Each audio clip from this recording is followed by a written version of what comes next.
Chapter 1175. Descent of the Bright Moon. Divine Hall of the two great elders from the Yuan branch. Changyang Yuan Jinghua was weaker than Jianqin, but Changyang Yuan Wuji was an 8th heavenly layer Saint King. He was the 3rd strongest person of the clan, and his strength completely surpassed Jianqin's. Every single strike of his possessed mountain-shattering force, and he would use ancient secret techniques from time to time. It was very difficult for Jianqin cope with, so he fell to a disadvantage. All the heavy injuries on Jianqin had basically come from Changyang Yuan Wuji, but the chaotic body gifted him with great vitality and battle prowess at the same time. His strength did not decrease at all despite his injuries, but he could not last for too long either. Bang! With a muffled sound, Changyang Yuan Wuji's palm landed on Jianqin's chest, launching him far away. The attack was very powerful.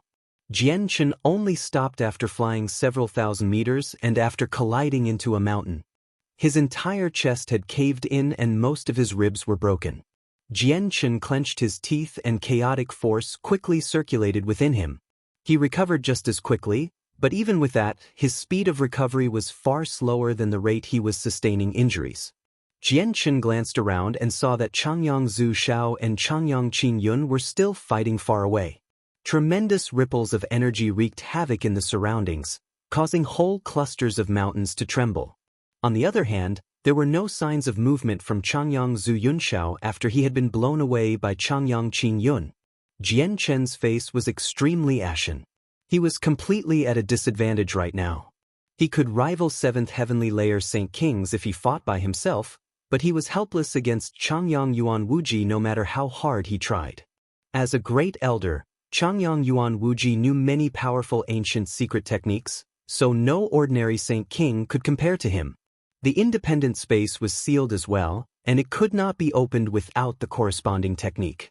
He was now trapped here and unable to leave. Energy pulsed up ahead as Changyang Yuan Wuji aggressively flew over.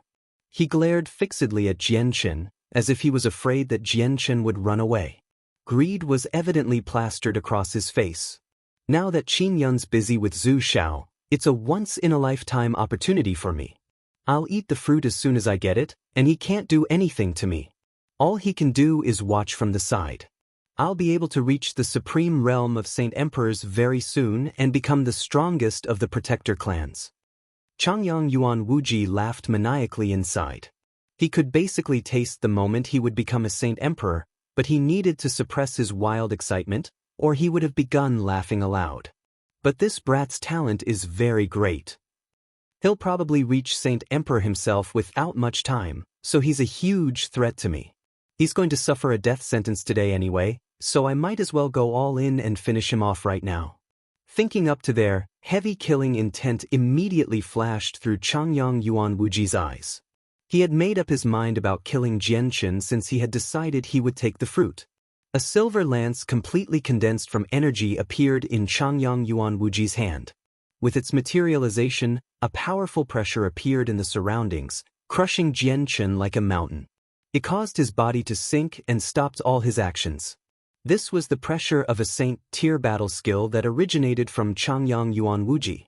The silver lance turned into a white streak of light, shooting toward Jianqin with lightning-like speed. Jianqin was stern. With a thought, the Saint artifact immediately transformed into a 10-meter-tall golden tower in front of him, helping him withstand Changyang Yuan Wuji's Saint-tier battle skill. At the same time, a 3-meter-tall figure appeared beside Jianqin with a flash of golden light. He was an extremely burly man who seemed like a small giant.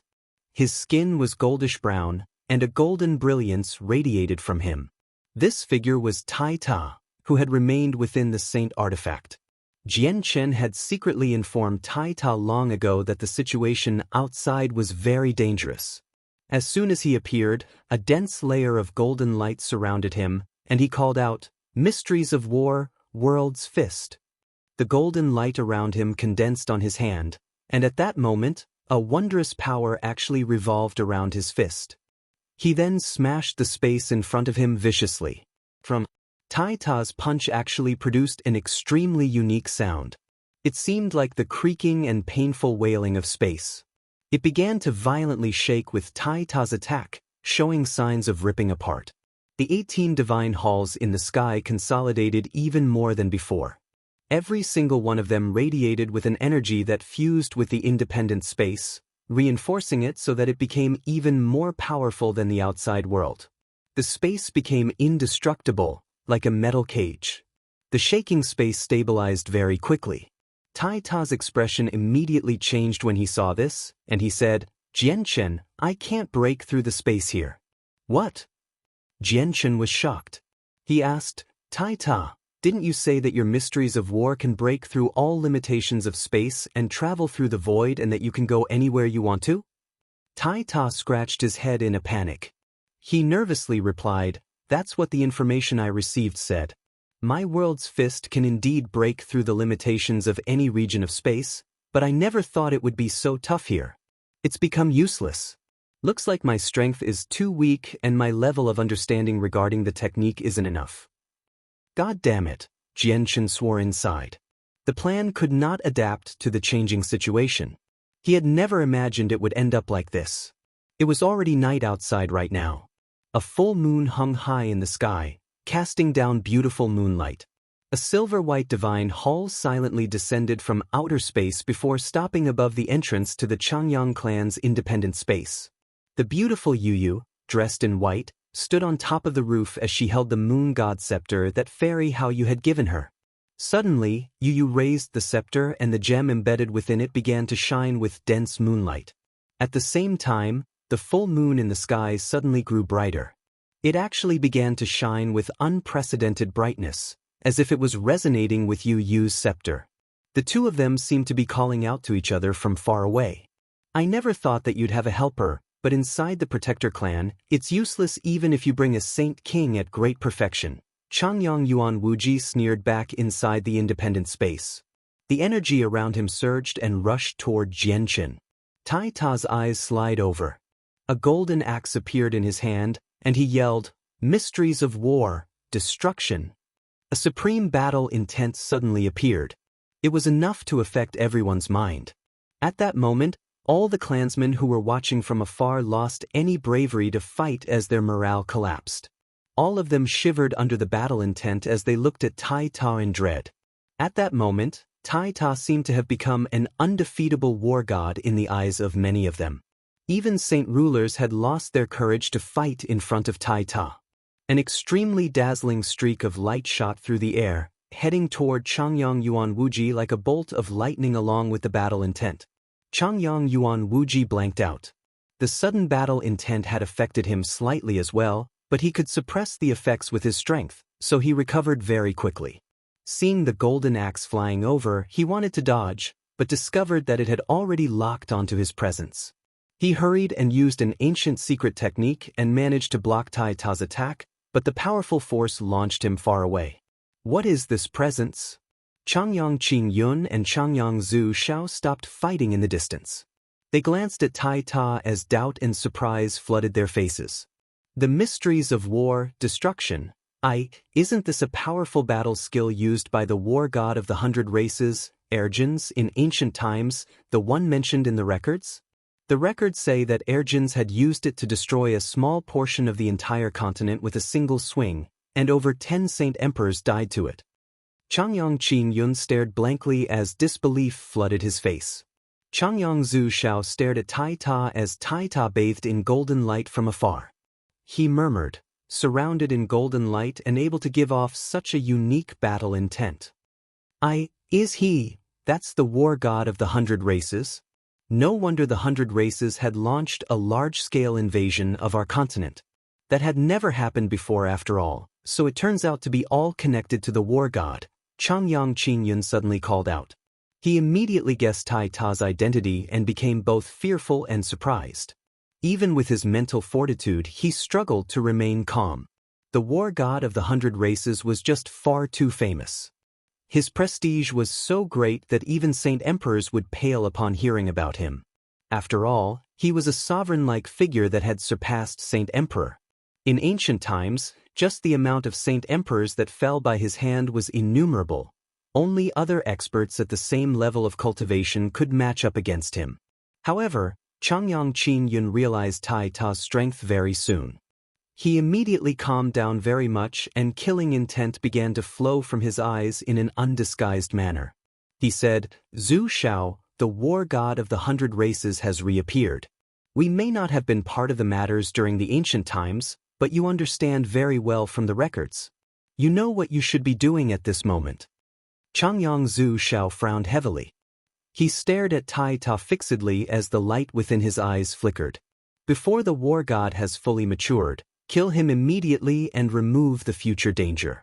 Otherwise, the Tianyuan continent will become doomed. The tragedy of the ancient times will be repeated, but this time, we don't have an expert like Mo Tianyun to stop him. Zhu Shao, let's forget our disagreements for now and kill the war god together, Changyang Qinyun coldly said. He charged toward Tai Ta first after he finished speaking. Rumble. At this moment, a deafening boom rang out from the sky, causing the entire clan to violently shake. If you managed to miss that long post of mine, CSG now has a Patreon set up where you can read up to 35 chapters ahead. Chapter 1176, Descent on Lore City, 1. Changyang Qinyun suddenly came to a stop after the huge boom rang across the as he was charging at Tai Ta. He stared at the sky as some surprise and shock flooded his face. The sound had alarmed everyone in the clan, whether they were part of the inner clan or outer clan. At that moment, all of them raised their heads to the sky. Many people had no idea what was happening. The space in the sky shook and violently distorted. Strands of bright and gentle white light seemed to be worming through the cracked space. The 18 halls holding the space together had all completely appeared at that moment. They had become 18 real divine halls, maintaining the region of space. Every divine hall surged with tremendous energy along with profound truths of space. This is an invasion. 18 elders, quickly use the 18 halls to stabilize the space. We can't let the outsiders in, Changyang Qinyun gave a stern order. He was extremely grim. Before the internal strife of the clan had even reached a conclusion, people had already begun invading. If they did not stop the invasion in time, the Changyang clan would definitely end up paying a heavy price. 18 old men immediately took to the sky from the ground. They each flew toward a divine hall, wanting to enter the halls to harness their full power. However, just as they charged into the sky, the space of the Changyang clan jerked violently again. The space in the sky had been split open, and a large swathe of moonlight emerged, illuminating the entire clan and turning it into a silver-white world. Enter the divine halls. Someone exclaimed from the air. The 18 old men immediately stopped hesitating, ignoring what was happening in the sky. They entered the 18 divine halls as fast as they could. Immediately, each divine hall began to shine with extremely blinding light. The 18 divine halls created a huge formation, giving off even more powerful energy and mysteries of space to stabilize the realm. The crack in the sky also rapidly closed up. At this moment, a huge silver-white divine hall descended from the sky. It just happened to lodge itself within the healing cracks, preventing them from closing it up completely. Isn't this Fairy Hao Yu's Bright Moon Divine Hall? Changyang Qinyun called out as shock flooded his face. It really is the Bright Moon Divine Hall. Changyang Zhu Shao also stared at the divine hall in the sky in shock. Changyang Yuan Wuji temporarily forgot about Jian Chen and Tai Ta. He stared at the divine hall in the sky blankly so much that he could not return to his senses even after quite a while. At this moment, the door of the divine hall suddenly swung open. Yu Yu emerged at the main entrance with the moon god scepter in her hand as hazy moonlight fell from the arch of the entrance. It formed a light screen to protect Yu. Yu Yu's beautiful face was currently filled with worry and undisguised anxiety. She stood there and constantly looked around, finding Jian Chen very quickly. However, her heart fell into agony when she saw Jian Chen all bloodied and covered in wounds. Tears began to uncontrollably roll from her cheeks. Jian Chen. Yu Yu called out in grief. She wanted to fly down and help Jian Chen regardless of the dangers, but she was stopped by the light screen. She could not take a single step out of the divine hall. Jian Chen also discovered Yu Yu. He immediately became stunned. Never did he think that Yu Yu would actually come looking for him here. Jian Chen, Get on here quick, Yu called out anxiously between her tears. Jianchen glanced at Yu with extremely mixed emotions and wiped away the blood at the corner of his lips. With a thought, the saint artifact immediately flew back to his hand, and he flew toward a distant mountain. Very soon, Jianchen flew over while carrying the heavily injured Changyang Zhu Yunxiao. He called Tai Ta over, and they flew toward the divine hall in the air together. Leaving won't be that easy, Changyang Qing Yun roared out. He could not let Jianchen go with the saint's fruit, nor could he let Tai Ta go as the war god. A terrifying pressure suddenly appeared. Changyang Qing Yun used a saint-tier battle skill with his strength at great perfection in attempt to prevent Jianchen and Tai Ta from leaving. Yu looked at Changyang Qing Yun with all the hatred she felt. She extended the scepter and a fist-sized strand of moonlight shot from the gem. It traveled toward Changyang Qing Yun at an unbelievable speed. Changyang Qing Yun had just finished preparing the saint-tier battle skill, but before he could even use it, he sensed the strand of moonlight shooting over from above, so he immediately used the saint-tier battle skill on the moonlight even though he had prepared it for Jianchen and Tai Ta. With an enormous boom, Changyang Qing Yun's saint-tier battle skill was destroyed by the inconspicuous strand of light. The moonlight continued on without weakening, headed toward Changyang Qing Yun. Boom! The strand of moonlight struck Changyang Qing Yun in the chest, and he vomited a mouthful of blood. He also lost control over his ability to hover, falling out of the sky. Saint Emperor, this is a Saint Emperor's power.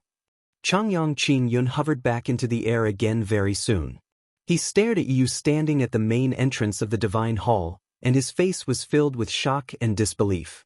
Jianchen had already approached the divine hall with Tai Ta while carrying the heavily injured Changyang Zhu Yunxiao. He passed through the light screen without any obstructions and arrived inside the divine hall. Yu was relieved seeing how Jianchen had finally made it to the divine hall. She glared at all the people below before vanishing inside. Bang! The doors of the divine hall slammed shut and the divine hall gently trembled. Pure strands of moonlight force radiated from it, expanding the crack in the sky again in an attempt to leave. But at this moment, a supreme sword chi appeared from the forbidden grounds of the clan, causing the whole place to shake. Chapter 1177, Descent on Lore City, 2. The formations in the forbidden grounds had already cracked open. A huge sword shone with blinding light as it slowly rose into the air, radiating with earth-shaking sword chi. Around a dozen Saint Ruler old men sat beneath the sword. All of them were pale-faced and filled with exhaustion. They had expended a lot to use a secret technique to awaken the Emperor armament. Fantastic! The Emperor armament has finally awakened. Now let's see how the Bright Moon Divine Hall escapes. Changyang Qing Yun was delighted. It's the clan's Emperor armament. Wonderful, the Emperor armament has finally appeared. The might of our Emperor armament is unbelievable. Is there still anyone who can stand up to it once it appears? The invading Divine Hall won't even be able to take a single attack from the Emperor armament. The clan immediately began to buzz with the appearance of the Emperor armament. Many core members of the clan knew about the legend of the Emperor armament, so they obviously held blind belief in it. They believed it to be the most powerful weapon in the world. Suddenly, the huge sword gently trembled. A sword chi much more powerful than before immediately emerged. With its jerk, many tiny cracks immediately appeared in the tough space of the Changyang clan, and the Emperor armament turned into a resplendent streak of light. It stabbed at the Bright Moon Divine Hall with unbelievable speed, arriving nearby in a single instant. It seemed like it had teleported. Boom! With a deafening rumble, the Emperor armament struck the Divine Hall like a bolt of lightning. The sound from the collision temporarily deafened many people, causing their ears to ring. Terrifying energy ripples transformed into a violent storm as they ripped across the sky. The floating piece of land in the center of the Changyang clan violently shook. Many buildings collapsed and it was reduced to a mess. However, no one paid attention to the ruined houses. They all stared unblinkingly at the Emperor armament and Divine Hall in the sky. The Bright Moon Divine Hall remained hovering in the sky in a stable fashion. There were no signs of damage on the pure white and majestic structure, not even a single scratch in fact. The Bright Moon Divine Hall was actually unscathed after taking a strike from the Emperor armament. Impossible. Changyang Qingyun stared at the sky wide-eyed. Disbelief had completely overwhelmed him, and he refused to accept what had just unfolded in front of him. Changyang Zhu Xiao also became stunned. He murmured, "The Emperor armament has been awakened by a secret technique and is unable to use its full might without anyone's control, but it can easily break through any divine hall. How can the Bright Moon Divine Hall take a strike from it and emerge completely fine? Even if it's made from the special materials of the moon, it's impossible for it to be this tough." Changyang Qingyun and Changyang Zhu Xiao were not the only people shocked. Every single person who knew the power of the Emperor armament became tongue-tied in disbelief at what had just happened. The Emperor armament in the air resonated loudly before striking the Divine Hall again with great force. With another boom, the outcome was the same as before. The Bright Moon Divine Hall had forcefully taken on the Emperor armament's attack without sustaining any damage.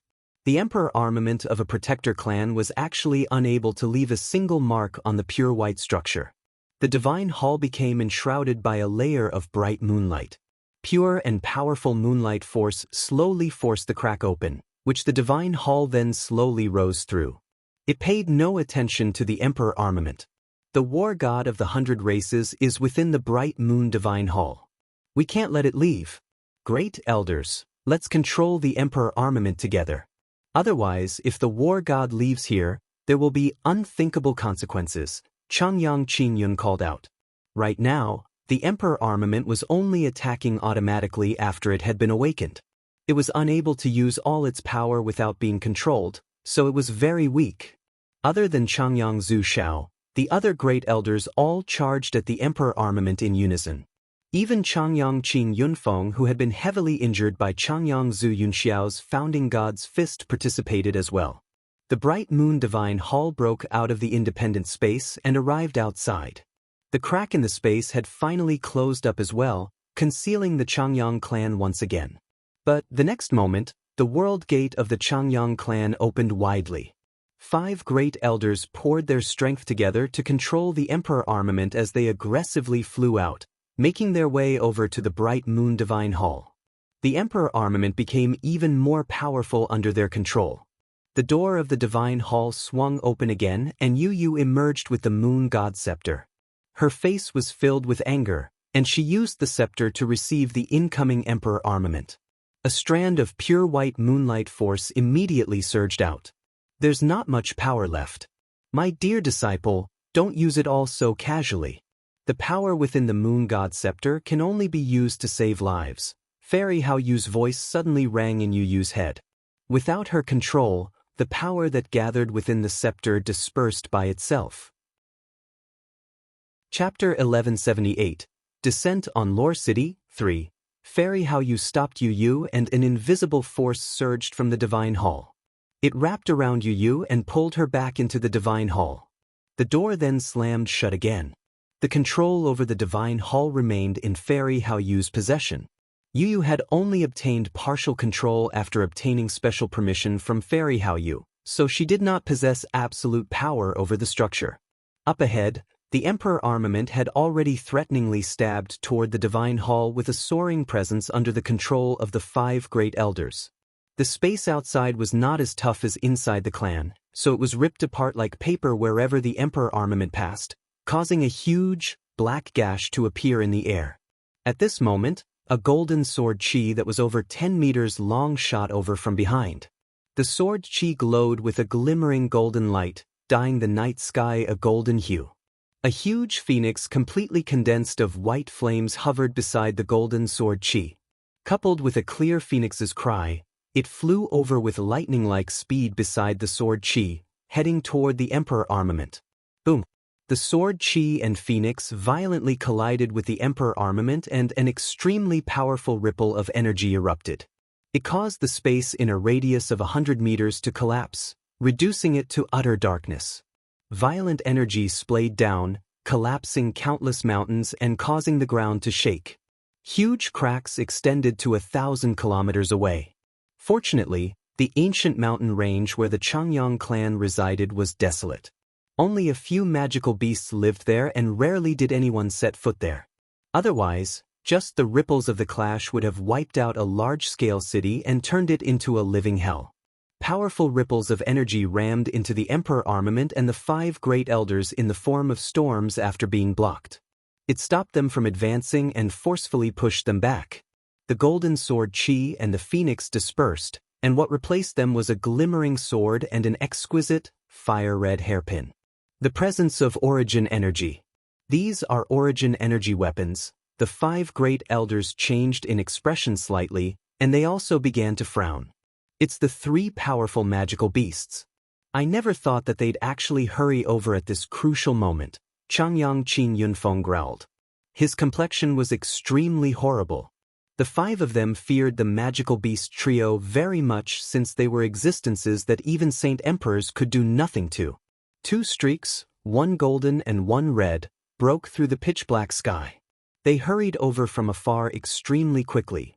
One moment, they were still near the horizon, far away, yet they had already arrived above the bright moon divine hall in the next.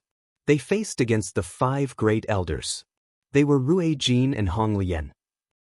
The Protector clan's miniature worlds sure are wondrous. They can actually isolate all presences from being sensed. Even my secret techniques of the Dragon clan couldn't find Jianqin. If it weren't for the fact that the battle that had erupted earlier alerted us, we probably wouldn't have been able to find this place. Rui Jin stared coldly and emotionlessly at the 5 people as he held the sacred dragon sword. The scorching godfire hairpin had returned to Hong Lian as well. She played around with the origin energy weapon in her hand and glanced out at the bright moon divine hall behind. She said, "The temptation of the saint's fruit really is enough to drive people mad. Looks like they've chosen to become Jian Chen's enemies for the fruit. This is an internal matter of our Protector clan. I hope you don't interfere. You may be in possession of origin energy weapons, but we have the Emperor armament left behind by our founding ancestor. The strength of it is not something you can imagine." Changyang Qin Yun gave a heavy warning.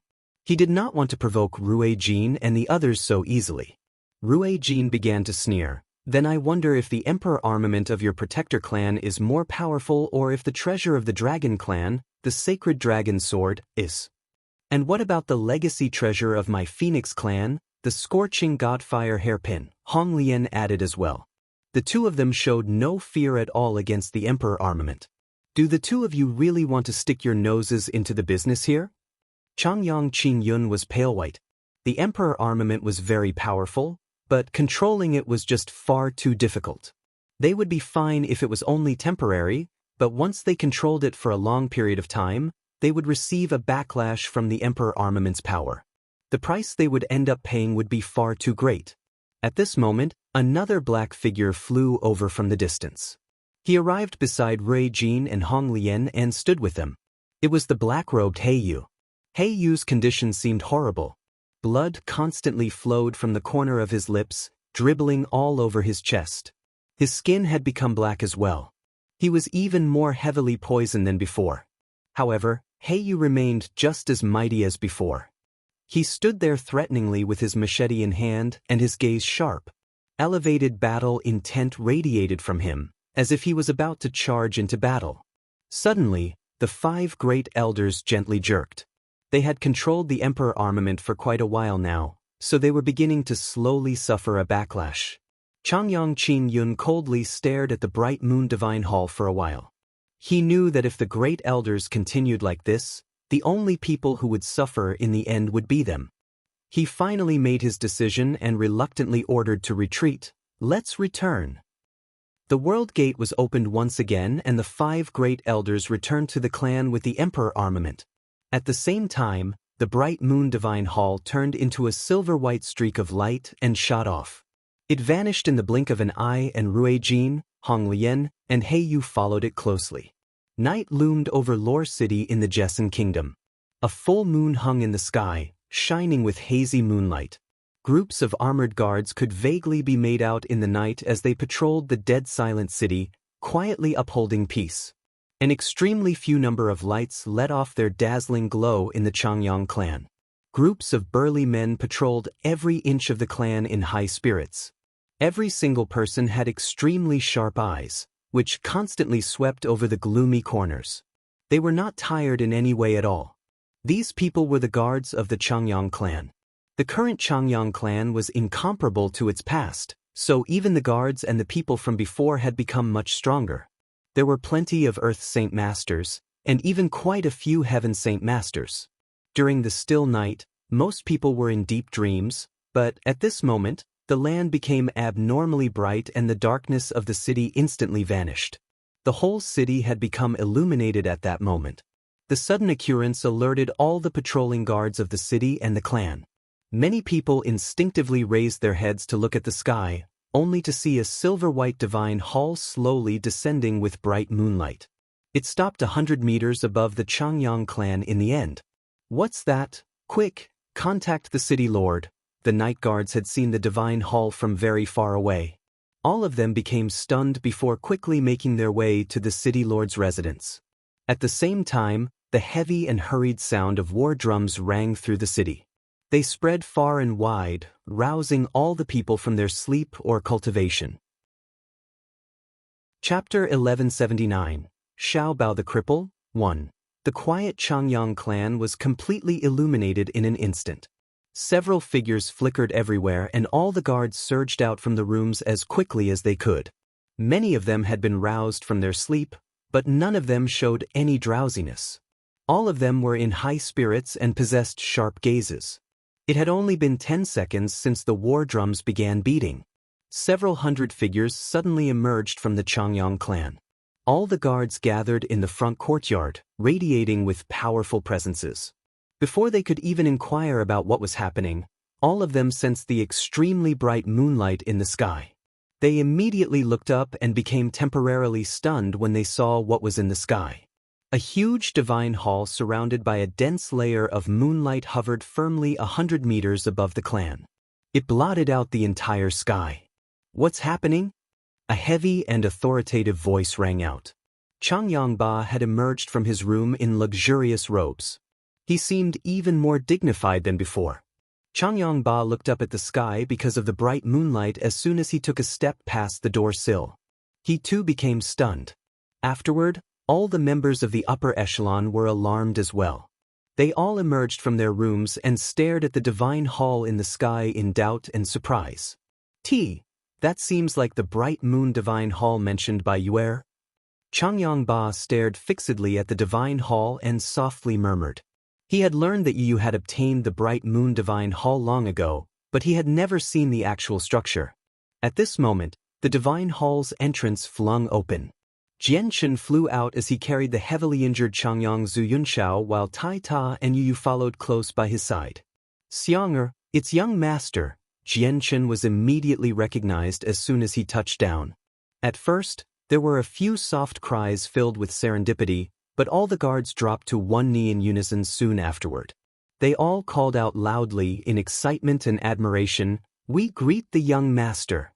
In the blink of an eye, only Jianchen's seniors remained standing among the large swathe of people. Changyang Ba quickly walked over. He became furious and surprised after seeing how Jianchen was covered in blood. Without even greeting him, he directly asked, "Xiang, what's happened? Why are you so heavily injured?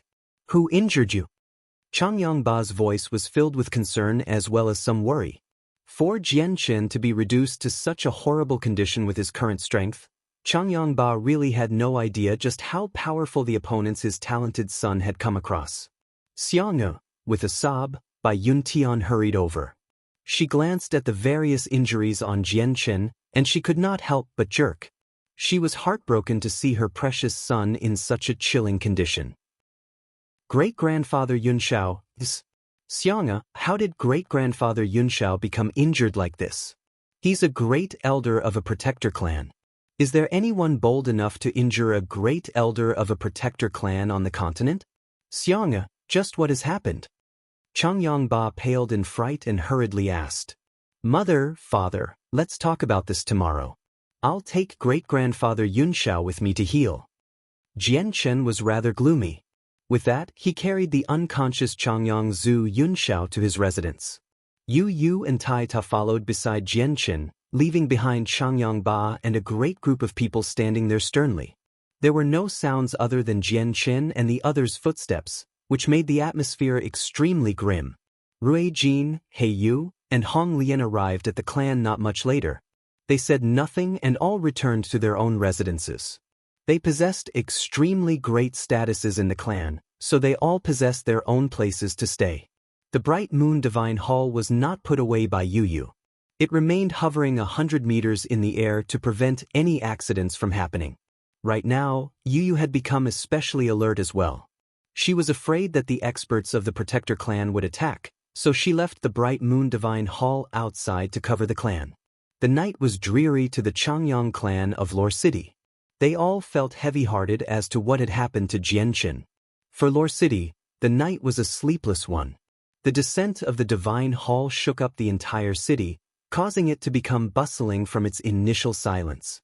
Even the city lord had personally rushed to the clan to visit them, but he was turned away at the doorstep.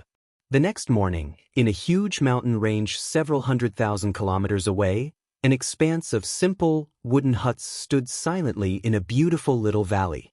It was filled with the bleak presence of time. This was a small village secluded from the world. The scenery there was beautiful and the energy of the world was extremely abundant where it formed a thin mist in the sky. Various herbs and invaluable heavenly resources grew in the surroundings. Heavenly resources of thousands of years of maturity could be seen everywhere, with countless heavenly resources of several hundred years of maturity. The village was rather large. Several hundred wooden huts and buildings of various sizes stood around in a certain arrangement, but no one could be seen. The entire village was dead silent. A great hall completely constructed from 10,000-year ironwood stood in the center of the village. Although it was ancient and old-fashioned, it was filled with a grandeur that invoked respect. A few people sat within the hall. The most eye-catching person was a woman in azure clothes. She carried a zither in her bosom and her face was concealed by a veil. Although her appearance was not visible, her bearing gave away her supreme beauty. 3 old men with long eyebrows sat politely in front of her. Their appearances were rather striking, and the central old man held a perfectly sealed embroidered box. Esteemed heavenly enchantress, the heaven's heart lotus you gave us has already been refined into a pill of mild properties. It's refined from a 10,000-year heavenly resource, but even ordinary people will remain fine if they ingest it. There's no need to worry about its potency that might lead to people imploding. The old man passed the box to the heavenly enchantress. He spoke rather politely but also with some dread. The heavenly enchantress accepted the box and opened it. A perfectly round, thumb-sized pill lay in there silently as a layer of mist encircled it lazily. It gave off a heavy fragrance. The heavenly enchantress' plain eyes finally showed some change when she saw the pill. She said, "The ancient medicine village sure is worthy of its name, to use so little time to refine a 10,000-year heavenly resource." The ancient medicine village was an ancient organization that had existed for over 100,000 years. They were one of the more powerful ancient clans and specialized in refining medicine and using medicine to cultivate. They used an extremely different method of cultivation, so they had already reached great mastery over the refinement of pills. They remained secluded most of the time, so they were not known at all. There were not many people who knew of its existence even in most ancient clans. "Esteemed heavenly enchantress, we have already fulfilled your request. I just wonder about the Grand Elder's injury," an old man carefully inquired. He was extremely fearful of the woman seated in front of him. The heavenly enchantress put the box away and said in ordinary voice, "It's fortunate that your Grand Elder's chi deviation is not too severe. I've already used the soul-nurturing melody to heal the wounds of his soul, so he will wake up in 3 days' time. He just needs to take good care of himself, and he will make a full recovery." The 3 old men rejoiced with that. They all thanked her. "Thank you for helping out. We will never forget your kindness." The heavenly enchantress left the village with the pill. When she left, the 3 elders who possessed extremely great status within the village immediately exhaled in relief. They felt lingering fear when they thought back to the moment she had first arrived in the village. Just who is this heavenly enchantress? She's so terrifying. Just a flick of the finger and everyone in the village fell asleep. Even the saint rulers weren't able to resist. It's fortunate that she was not hostile, or destroying our village with her strength would have been a piece of cake. Her skills with the zither are just far too terrifying. She specializes in affecting the soul. Even with our strength as saint kings, we struggled to resist 3 notes she played. Just what level of cultivation has she reached to be this strong? When the Grand Elder suffered chi deviation in his cultivation, he had injured his soul and has remained unconscious for several decades. The injuries of the soul are the hardest to heal, yet the heavenly enchantress has healed his injuries with just a single tune. Is that really all that she's done? Chapter 1180, Xiao Bao the Cripple, 2. After leaving the ancient medicine village, the heavenly enchantress did not return to 3 Saint Island immediately. Instead, she ripped open a space gate and went to the city of God in the Holy Empire. As one of the 7 capitals of the continent, its prosperity was beyond suspicion. People surged through the streets and alleyways as shouts rang out, adding to the commotion. It was bustling and countless experts gathered there. A giant, majestic castle stood in the center of the city like a sleeping primordial beast. A large number of white-robed radiant saint masters who bore various colored badges on their chests walked in and out. This was the headquarters of the Radiant Saint Master Union, the most sacred place to Radiant Saint Masters on the continent since almost all the Class 7 Radiant Saint Masters gathered there at this moment.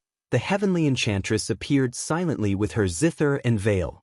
She hovered 100 meters in the air as she coldly stared at the castle. Shortly afterward, a powerful presence radiated from her, surging out like a blanket and enveloping the entire headquarters. All the experts within the Union became alarmed. Figures flickered outside the castle as several saint rulers made their way outside as quickly as possible.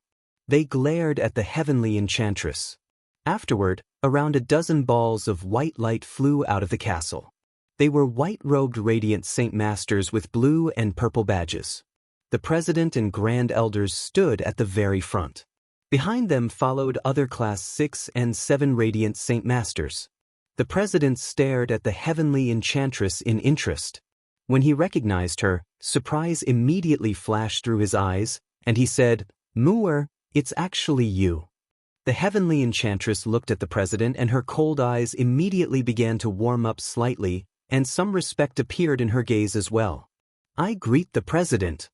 The heavenly enchantress nodded her head slightly, greeting the president of the Radiant Saint Master Union on her own accord. The president gently smiled, as if he was an elder looking at a junior. He said, "Muir, it's been so many years and this is the first time you've come to my union. Please come in." The saint rulers who had hurried over at the very beginning immediately became relieved when they heard what the president had said. The gazes they directed toward the heavenly enchantress were no longer filled with hostility. The hostility had been replaced by shock and admiration. Although her face was covered by a veil, it was not enough to conceal the heavenly enchantress' supreme beauty. Just by standing there, everyone could feel an otherworldly bearing from her, as if she was a goddess. "Esteemed President, I've come visiting this time because I have a matter that I wish the Great Union to assist me with," said the heavenly enchantress. "Shangguan Muir, your father's a very good friend of the Union. The Union will fulfill any request you have as long as it's within our capabilities. May I ask what you need us for?" The Grand Elder responded. The heavenly enchantress' eyes immediately grew cold when she heard the word, "father." She said, "I've come looking for help out of my own accord. It has nothing to do with Hao Wu. Your relationship with him has nothing to do with me." Sigh. The president gently exhaled. He said, "Muir, are you still unwilling to forgive your father even after so many years?" "Don't mention that person in front of me," the heavenly enchantress coldly replied. She radiated an unhideable anger. The president and grand elder looked at each other and shook their heads helplessly. They sighed inside. From the heavenly enchantress' reaction, they knew that her hatred for her own father was still extremely deep. A while later, the heavenly enchantress calmed down. She said, "President, I want to take a Class 7 Radiant Saint Master with me to 3 Saint Island." The president pondered in silence before deeply looking at the heavenly enchantress. He said, "Moor, a huge matter has happened on the Tianyuan continent 2 days ago. Many Saint Kings were heavily injured, so almost all the Class 7 Radiant Saint Masters of the Union have been whisked away by the various ancient clans and protector clans. Right now, there's only 3 Class 7 Radiant Saint Masters watching over the Union, yet you want to take a Class 7 Radiant Saint Master to the distant 3 Saint Island in this time of need. It really does make it rather hard for us, but of course, your father's a good friend of the Union. If your father comes personally, the Union will agree to the request without any hesitation. Esteemed President, I am still extremely grateful to you for saving my life all those years ago, but I need to take a Class 7 Radiant Saint Master with me back to the island no matter what. I hope you can agree to this," the heavenly enchantress sincerely replied. All of this was for Xiao Bao. The energy hidden within 10,000-year heavenly resources was tremendous. The Heaven's Heart Lotus might have been refined into a pill with mild medicinal effects, but Xiao Bao was still young. She was unwilling to take the risk, so she needed to be prepared to prevent any accidents from happening to him. A hunchbacked figure flew out of the castle. He was a wrinkly old man who wore simple clothes. He seemed like any old person, but he was the one and only Saint King of the Union. "Shangguan Moor, you should go ask your father to come, or it's impossible for you to take a Class 7 Radiant Saint Master with you to 3 Saint Island," the old man said rather powerlessly. The heavenly enchantress stared unblinkingly at the old man. Her voice became rather icy as well. "Elder Jia, if I really wanted to take a Class 7 Radiant Saint Master with me, no one can stop me, even with the entire Union in perspective. I just don't want to cause that type of trouble since the president once saved my life." Elder Jia began to laugh. It's rumored that the heavenly enchantress can captivate the soul and harm it with a single tune, able to kill people without even letting them notice. However, all your opponents were saint rulers. The souls of Saint Kings are incomparable to the souls of saint rulers, so your melodies cannot harm me even if they prove to be fatal to saint rulers. Chapter 1181, Xiao Bao the Cripple, 3. The heavenly enchantress could not help but smile scornfully beneath her veil after hearing how confident Elder Jia was. She said, "Elder Jia, why don't you try it then and see whether my melodies truly do pose a threat to Saint Kings or not?" The heavenly enchantress was only grateful to the president within the entire Union. Even with Elder Jia's great status, he did not receive any respect from her. Elder Jia flew up. His entire presence suddenly underwent an overwhelming change. In that moment, he had suddenly straightened up and great confidence filled his body. The robes he wore fluttered despite the lack of wind, making him seem awe-inspiring. Elder Jia stood in the sky with his arms crossed. His eyes shone brightly with interest. He seemed like a completely different person from the simple old man from before. "Shangguan Moor, do it. Show me just how powerful your melodies are," Elder Jia easily said. He could not see through the heavenly enchantress' strength, but he had heard the legends about her. He still believed that she was a saint ruler. At the same time, the presence from the heavenly enchantress was only at the level of saint rulers despite its strength, so it did not catch the 4th heavenly layer Saint King's eyes at all. "Elder Jia, forgive me," the heavenly enchantress replied rather coldly.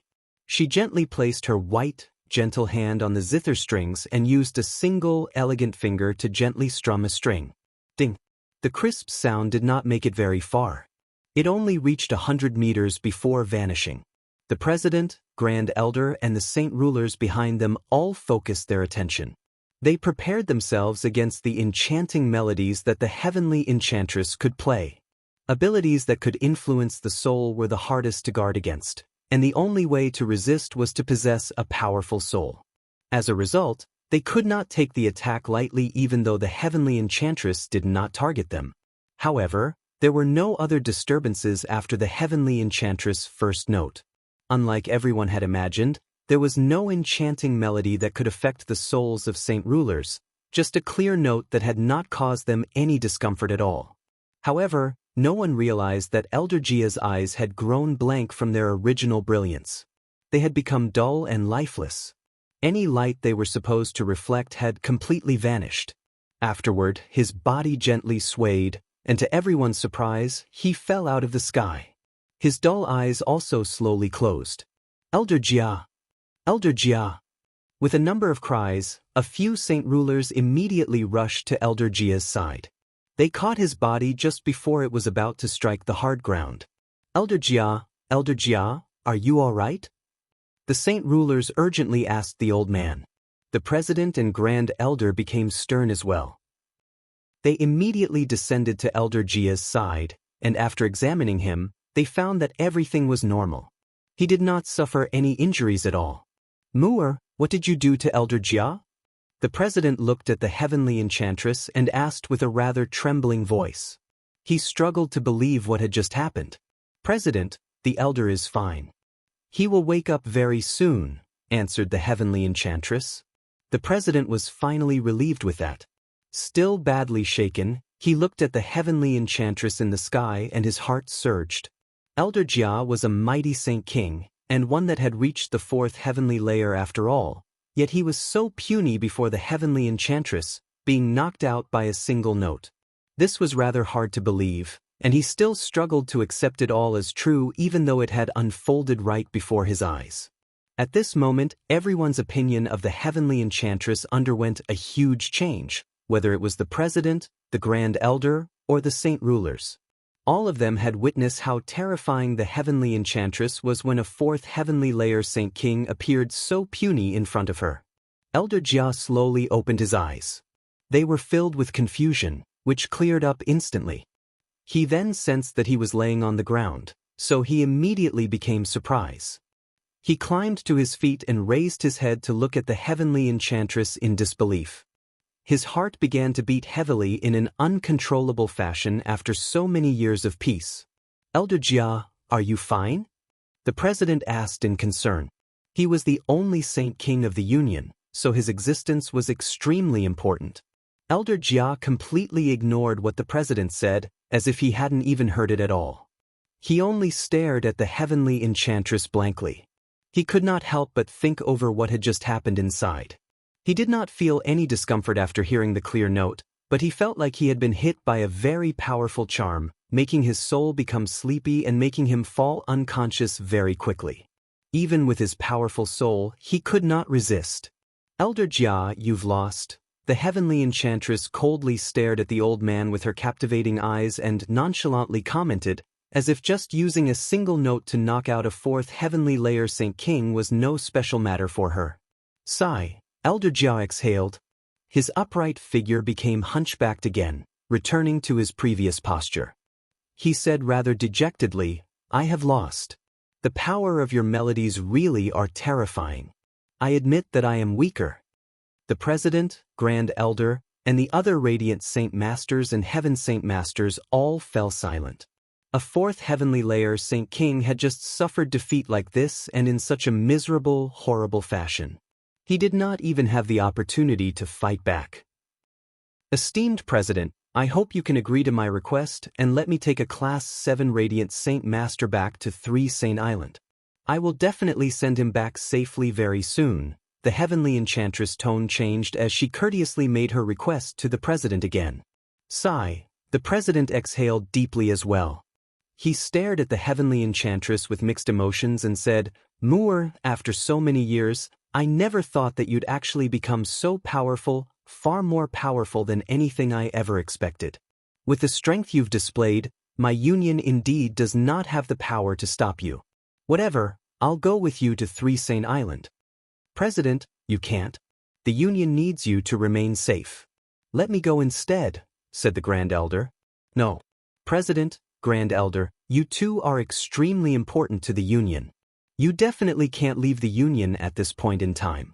Let me go instead. The only other Class 7 Radiant Saint Master present spoke extremely firmly. The president pondered silently for a while before agreeing, all right then. The 6th Elder can go with Mu'er to 3 Saint Island. The president then looked at the heavenly enchantress and said, Mu'er, you must protect the 6th Elder during the journey there. The heavenly enchantress nodded slightly before gently swinging her elegant hand.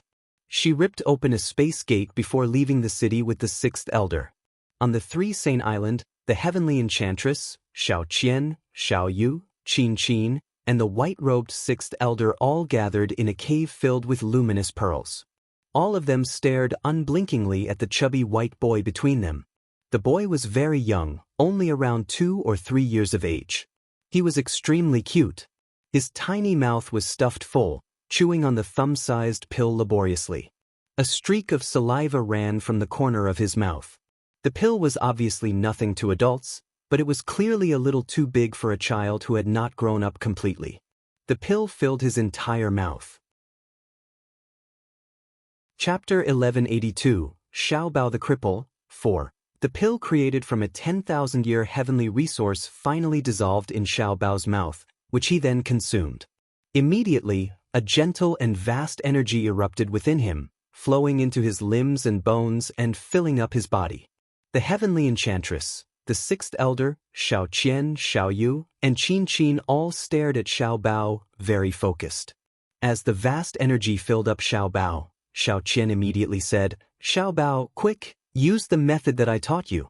Use your mind to circulate the energy within you." Xiao Bao obediently agreed and immediately sat down. He placed his arms on his knees and closed his eyes with a serious expression. He quietly circulated the energy using the method that Xiao Qian had taught him before.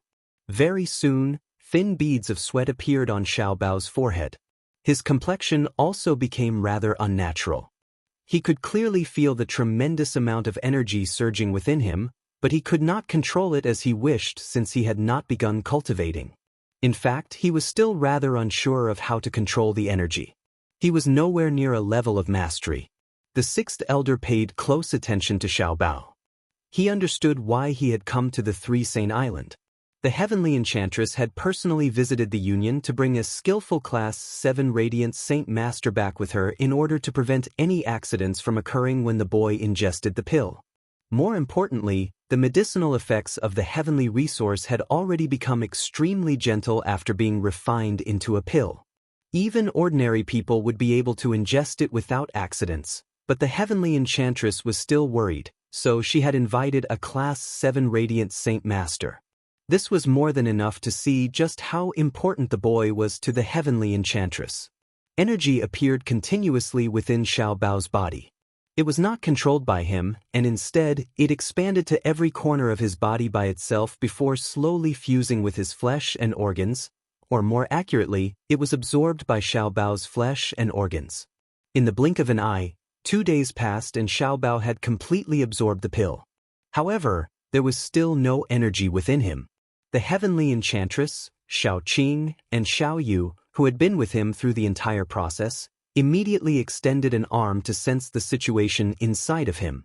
A while later, their expressions abruptly changed.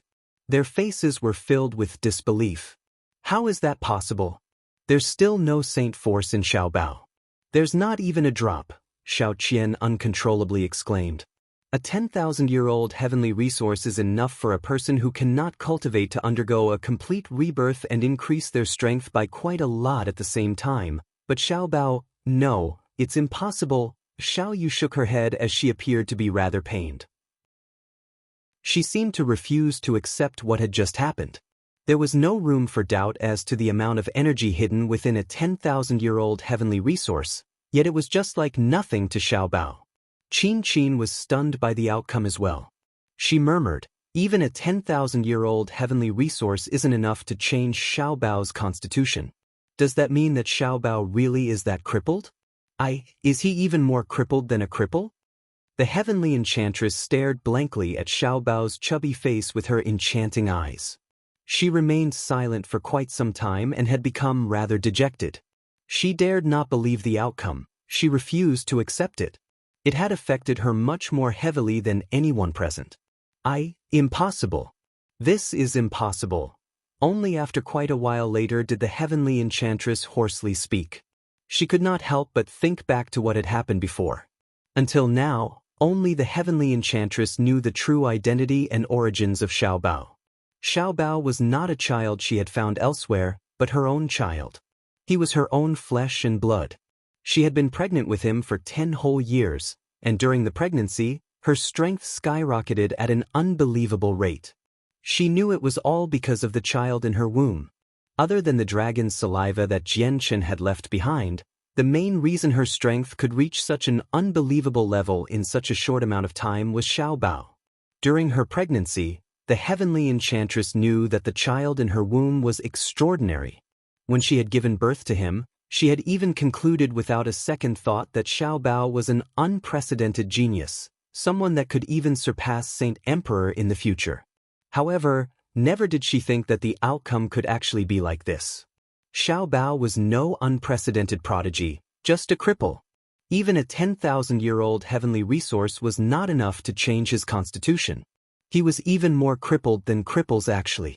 Sigh, Xiaobao is so pitiful, Xiao Yu helplessly sighed. She became rather dejected. Xiao Qian said after thinking a little, we don't need to be too sad. Xiaobao may be an ordinary person, but ordinary people can obtain happiness and joy as well. They can live every day without worries, unlike the cultivators of the continent who would erupt into a battle of life and death with just the slightest provocation. Their outcome in the end is miserable. The heavenly enchantress closed her eyes rather painfully. She did not wish to see Xiaobao be a normal person as they only had a lifespan of 200 years. 200 years were just far too short. She could not imagine the scene of her son slowly aging before her eyes until he passed away. The sixth elder stared at Xiaobao weirdly. He furrowed his brows tightly and murmured, "Odd, so odd. It really is very odd." Even a heaven saint master needs quite a lot of time to digest and absorb the energy within a 10,000-year-old heavenly resource, yet this child right before us used just 2 days. This is illogical. That's just how Xiaobao's constitution is. We fed him many thousand-year-old and several thousand-year-old heavenly resources in the past, but all the energy would disappear in less than a day. Other than having a body more powerful than normal people, there's been no other changes. Xiao Yu sat on the floor gloomily as she placed her chin on her knees. She was very sad that Xiaobao was a cripple. Qin Qin arrived before the sixth elder and hopefully asked, "Esteemed Radiant Saint Master, you are knowledgeable, so may I ask if you have any ideas to deal with Xiaobao's problem?" "I really don't have any." The sixth elder shook his head with a wry smile. This was the first time he had seen a 10,000-year-old heavenly resource fail to change someone's constitution. On the Tianyuan continent, 10,000-year-old heavenly resources were more than enough to allow a cripple undergo a rebirth. However, these heavenly resources were just too rare and too valuable. They were not items ordinary people could afford. Suddenly, the sixth elder seemed to think of something and his eyes suddenly began to shine. He said, "Perhaps only such a sacred item will have an effect." "What is it?" The heavenly enchantress suddenly snapped open her eyes and stared at the sixth elder in interest. "The saint's fruit." The sixth elder stressed every single word. He was extremely stern. The Radiant Saint Master Union possessed a very lengthy history, so they had clear records regarding the fruit. They just did not have the power to compete for it, which was why they never participated in obtaining it. Chapter 1183. Threat? The saint's fruit? What's that? The heavenly enchantress uncertainly asked. The saint's fruit is a sacred item of the continent. It is a treasure that belongs to us humans. The sixth elder possessed an extremely detailed understanding of the fruit. What he knew was no less than the great elders of the protector clans. He explained everything he knew regarding the fruit to the heavenly enchantress. Whoa, it's that powerful.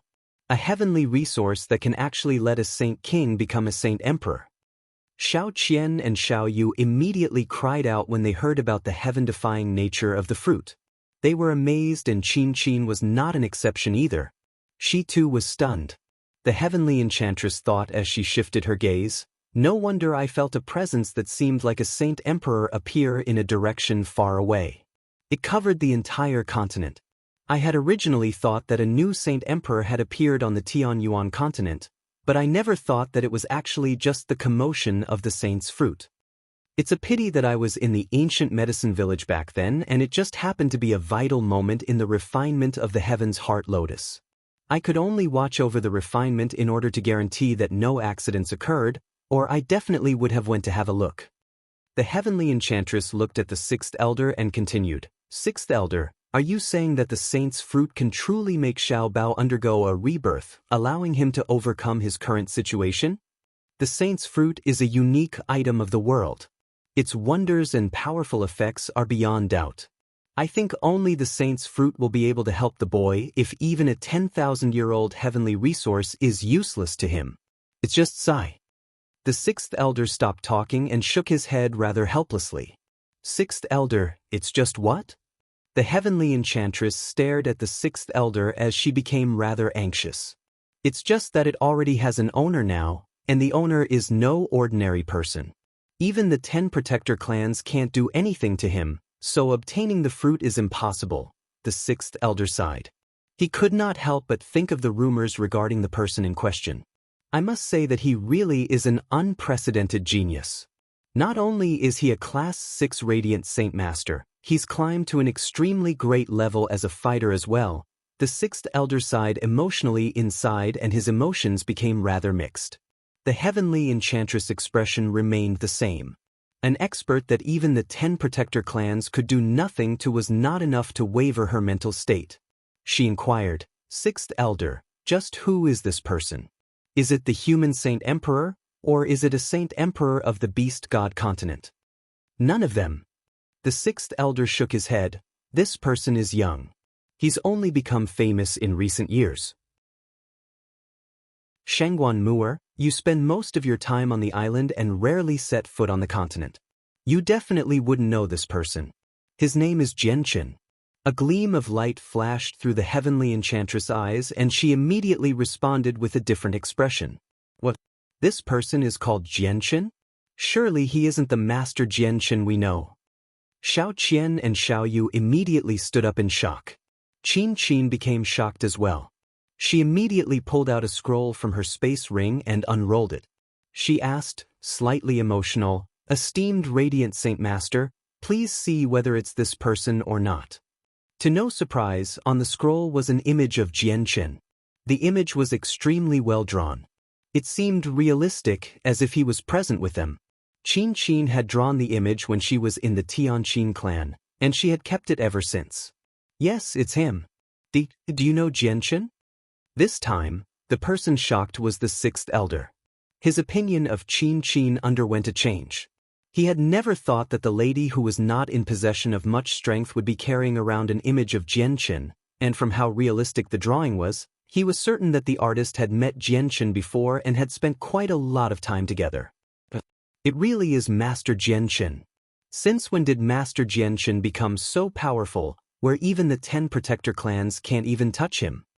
Xiao Qian and Xiao Yu's mouths hung agape as disbelief flooded their faces. The heavenly enchantress stared blankly at the person in the image while her emotions became extremely mixed. She struggled to remain calm inside. Very soon, the heavenly enchantress shifted her gaze from the drawing and her eyes became cold again. After thinking a little, she said, "I'll visit the Tianyuan continent immediately. Sixth elder, thank you for your assistance. Would you like to stay on the island for a little longer, or would you like to return to the continent with me?" "It's better if I return to the continent. Many experts have become heavily injured from the fight over the fruit before, so many Class 7 Radiant Saint Masters have been whisked away by various large clans.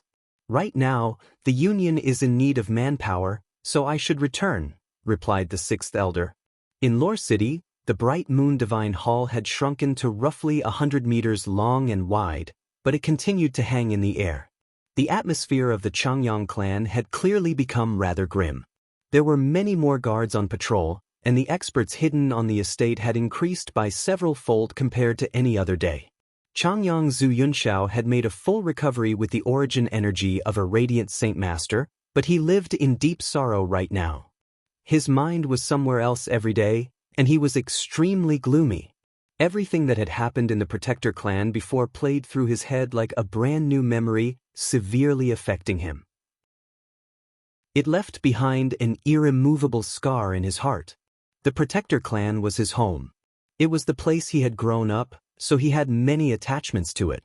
However, he knew that it would probably be impossible for him to return again now. Changyang Zuyin stayed beside Changyang Zhu Yunxiao, but she did not comfort him. All she did was sit quietly beside him. She no longer longed for her son ever since Changyang Zuyunkong's return, filling in the gap within her mind. Her soul was strengthening every day, and she was about to break through to Saint King. Jianchen did not tell anyone else about what had happened in the Protector clan. He did not even reveal the matter to his parents. He even made up a lie to them. After all, the matter had really been blown out of proportion by this time. It was not as simple as offending a Protector clan. It was offending a group of ancestors with shocking seniority over Changyang Ba and the others. He did not want his parents worrying over this. Jian Chen, Yu Yu, and Tai Ta gathered in the most majestic hall within the Changyang clan. Jian Chen had now made a complete recovery from his wounds. He wore luxurious robes with gold lining, like the young master of a large clan. Jian Chen, the Changyang clan has gone too far to treat you like that. It's fortunate that my master contacted me when you were in danger, or Yu Yu was furious. She felt lingering fear when she thought of Jian Chen's situation and secretly rejoiced that she had made it in time. I will be taking revenge for this sooner or later, Jian Chen said emotionally and rather hoarsely. An extremely powerful killing intent was hidden inside him. This time he really was almost doomed. If Yu Yu had not arrived in time with the Bright Moon Divine Hall, the outcome would have been unthinkable. He would definitely not have been able to keep the saint's fruit he had spent a tremendous effort to obtain. Now that Tai Ta's identity has been revealed, I think Changyang Qin Yun and the others will definitely do something about it, Jian Chen gruffly said. The light in his eyes flickered with uncertainty. Jian Chen, let's get Tai Ta to hide within the Bright Moon Divine Hall. The toughness of the structure is incomparable to other divine halls. Even the experts of the 10 Protector clans won't be bold enough to step into it recklessly, suggested Yu Yu. She had gained some understanding from Jian Chen regarding Tai Ta's identity. Young master, there is a secret letter for you. At this moment, a guard's voice rang from outside. Come in, Jian Chen ordered. The door was gently opened and a guard entered with his head down. He carried a sealed letter. He directly delivered it to Jian Chen's hand. Jian Chen's face immediately sank when he read it. Clenching his hand, strands of chaotic force actually surged out, and with a bang, the letter was blown apart into dust. Jian Chen, what did the letter say that's made you so angry? Yu Yu asked in concern. Some worry filled her face as well. Jian Chen slowly released his grip and gently sipped a mouthful of tea in a composed manner. He slowly answered, it's from Changyang Qin Yun. He said that if I want to keep Tai Ta's identity a secret, I need to hand over the saint's fruit, or he'll call on the experts of the Tian Yuan continent and Beast God continent to hunt Tai Ta down together. Chapter 1184. Poison. Changyang Qin Yun has just gone too far to threaten you for the saint's fruit with such conditions. His actions are no different from a shameless wretch. He's not worthy of being a great elder of a Protector clan, Yu Yu said righteously. Jian Chen had only obtained the saint's fruit with the assistance of Rui Jin and the other two after tremendous effort, so it should belong entirely to Jian Chen. Yet, Changyang Qin Yun had posed such a horrible condition on him as the strongest great elder of the Changyang clan as well as Jian Chen Sr., which infuriated Yu Yu. Tai Ta's complexion became rather horrible as well. He silently pondered as he sat there before making up his mind in the end. He said through clenched teeth, Jian Chen, it's best if I leave here. Otherwise, you'll probably get dragged into it when Changyang Qin Yun works with all the people to hunt me down. I know many mysteries of war now. Even if I'm not their opponent, I can run. Jian Chen raised his hand to reject Tai Ta's suggestion without any hesitation. He stared at Tai Ta and responsibly said, Tai Ta, don't ever say things like that again. The Protector clans are very powerful, but they're not enough for us to fear. Even if they unite all the experts of the Tian Yuan continent and the Beast God continent, can they really kill us?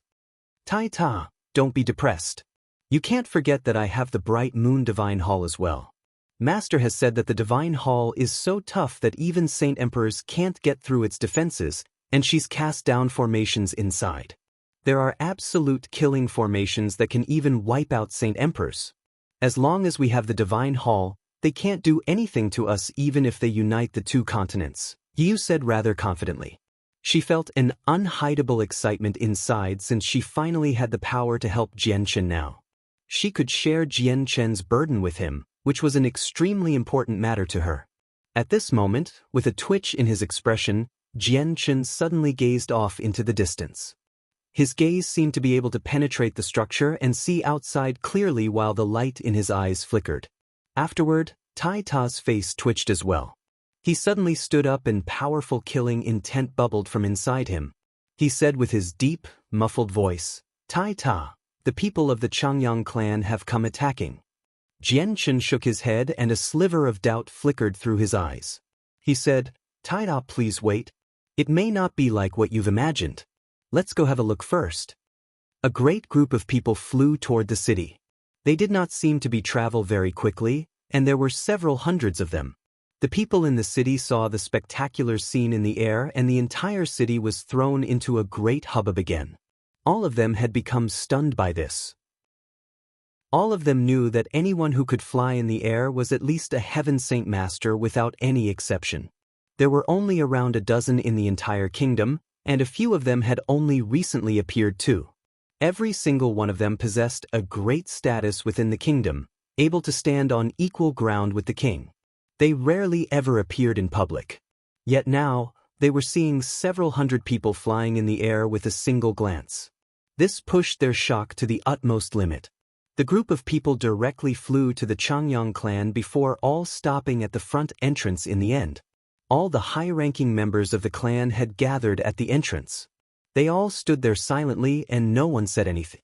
The gloomy Changyang Zhu Yunshao stood at the very front. Changyang Zhuyin accompanied him by the side, and only after them was Jianchen, Yu, Tai Ta, Changyang Ba, and the others. Of the several hundred people, the old man who stood at the very front was the most authoritative great elder of the Zhu branch, Changyang Zhu Shao. Changyang Zhu Shao seemed rather decadent right now. His face was filled with loneliness, helplessness, sorrow, and so on. Unknowingly, he seemed even older now. There were both the old and young in the group behind Changyang Zhu Shao, varying in strength. They could be as powerful as saint rulers or as weak as a few young men and children who were not even Earth saint masters. They were carried by the people around them through the air. However, all of the older people were filled with loneliness. They were gloomy and their eyes were dull. "Great-grandfather, what are you?" Changyang Zhu Yunshao suppressed his sorrow and asked in doubt. "Sigh." Changyang Zhu Shao deeply exhaled. Tears pooled in his weather-old eyes. He said, "Shower, I can no longer stay in the clan after what's happened. I've already left the clan now while the people behind me are all members of the Zhu branch who were willing to come with me. Most of the others stayed behind." Changyang Zhu Yunshao violently jerked with that. He immediately clenched his fists before slowly letting go. He sighed at the sky and said, "Leaving is good too, leaving is good too." On that day, the Changyang clan increased by several hundred new members. However, all of them possessed great statuses. They were all members of the Protector Changyang clan. Just the number of saint rulers exceeded 10. Even in the Protector clan, they possessed a certain level of status. Most of the saint rulers had chosen to leave with Changyang Zhu Shao, and only an extremely few number of people chose to stay behind. However, the group was not even 1/100th of the entire Zhu branch. Fortunately, the Changyang clan was extremely large after it had been modified, so even after increasing by several hundred members, it did not feel cramped. Changyang Ba made arrangements for the people appropriately while Changyang Zhu Shao obviously became the person with the highest status. Jianchen was touched by Changyang Zhu Zhao's actions, filling him with warmth. He now knew that he was not alone in the Protector clan. At least the Zhu branch stood by his side.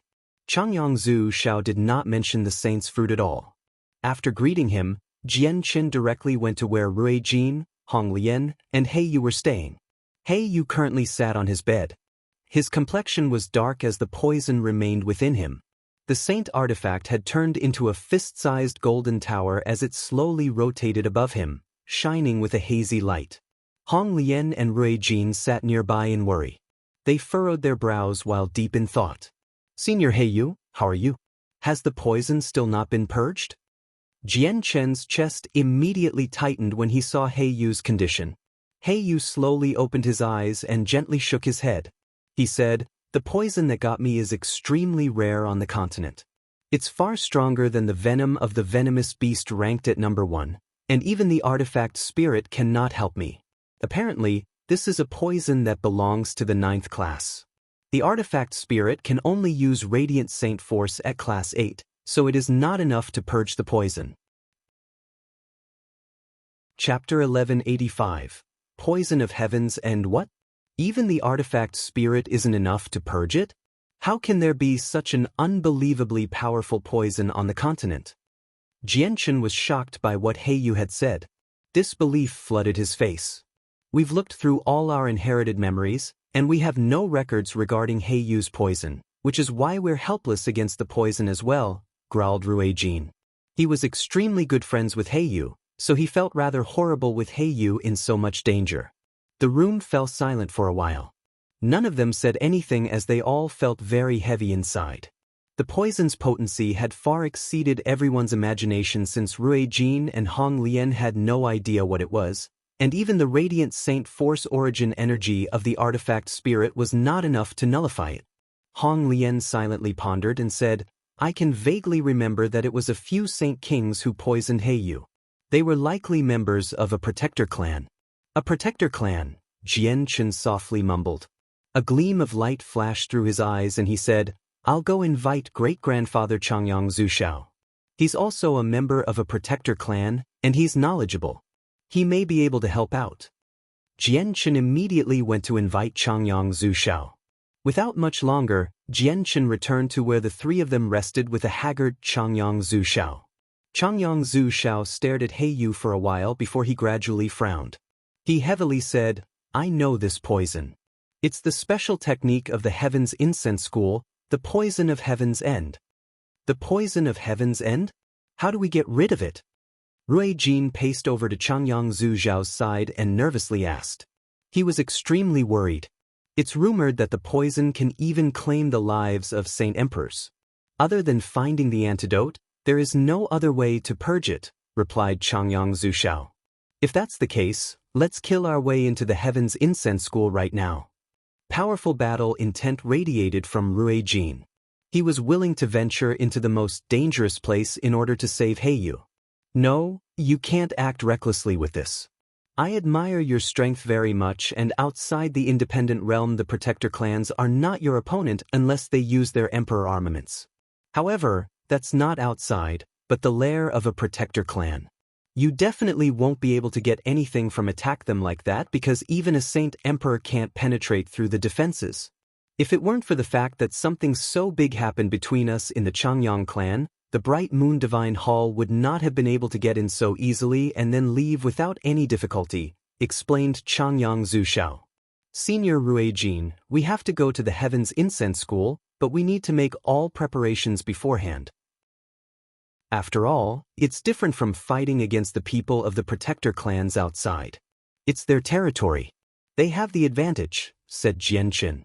Although Ruijin had gotten carried away, he was not a reckless person. He found it rather reasonable after listening to what Jianchen and Changyang Zhuxiao had said, so he responded, "All right, let's make the preparations as quickly as possible in the next few days. We need to set off as soon as possible. Hey, you can't last much longer."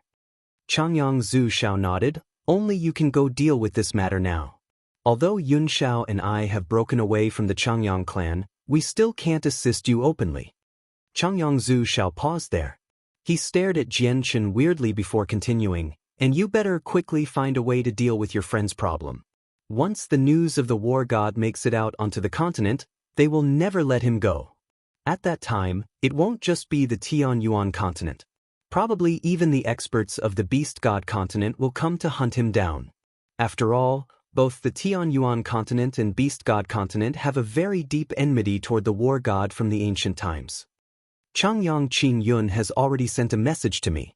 He wants me to use the saint's fruit to exchange for keeping Tai Ta's identity a secret," said Jianchen. Changyang Zhuxiao silently pondered that, and only after pondering did he speak. "Looks like Changyang Qing Yun won't be leaking the identity of the war god soon. We need to stop him in the meantime. I'll immediately send someone over to tell him that if he wants the saint's fruit, he better keep it a secret for the time being. That's enough to stop him temporarily, but it's not a long-term plan.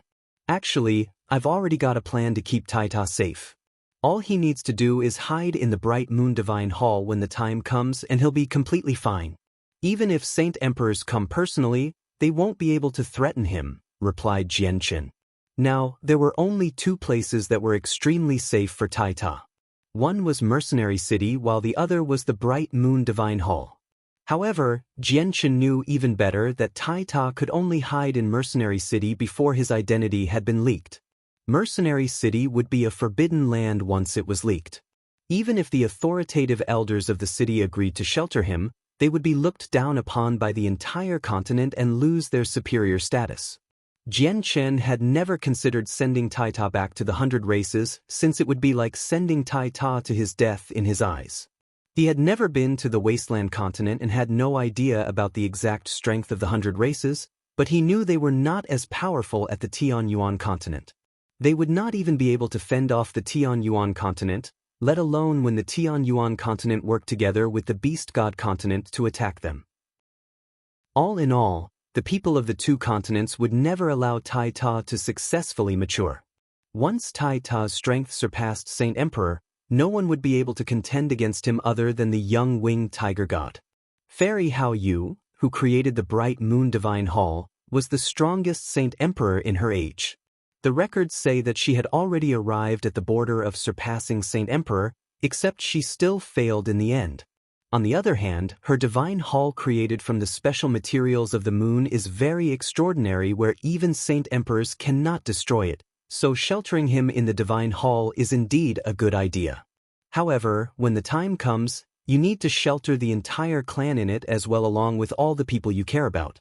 Otherwise, I worry that they'll use these people to come threaten you, Changyang Zushao said rather sternly. Jianqin's expression changed slightly. He heavily replied, "The flame mercenaries will become rather troublesome. With their current scale, they've probably exceeded 1 million people in size, and there are many of them dispersed everywhere. Sheltering so many people in the Divine Hall will be very difficult. At the same time, Fairy Hao Yu is still alive. Her soul remains, and she possesses full control over the Divine Hall. Just in case she doesn't agree, you might as well just let me seal up the Protector clan," Rui Jin suddenly piped up. "What? You can seal up the Protector clan?" Changyang Zushao was astounded. He stared at Rui Jin in disbelief. Rui Jin nodded. "My dragon clan has many paramount legacy secret techniques. There's one that can seal up a region of space. The Protector clan may inhabit an independent space, but its connection to the outside world cannot change.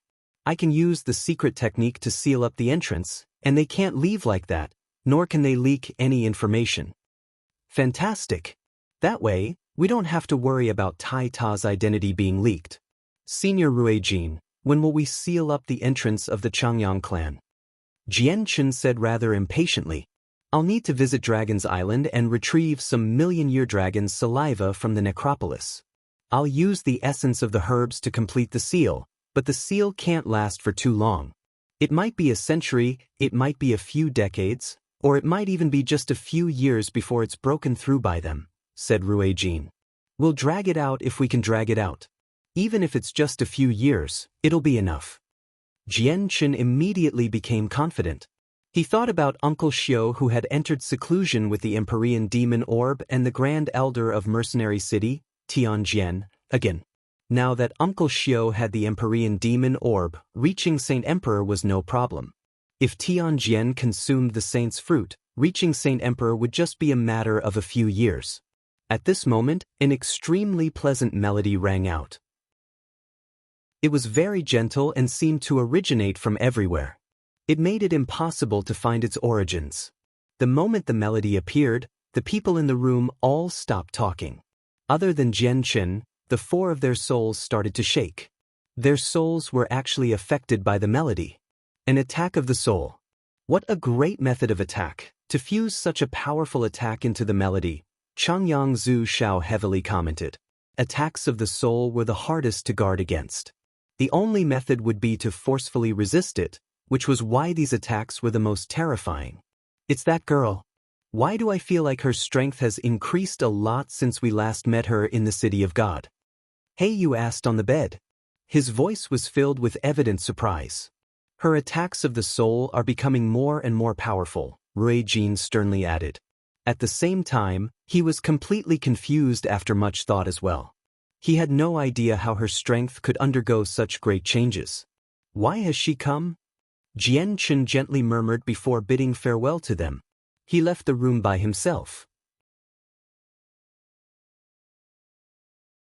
Chapter 1186. An unexpected guest. Not only did the people of the Changyang clan hear the zither melody of unknown origins, many people in the city heard it as well.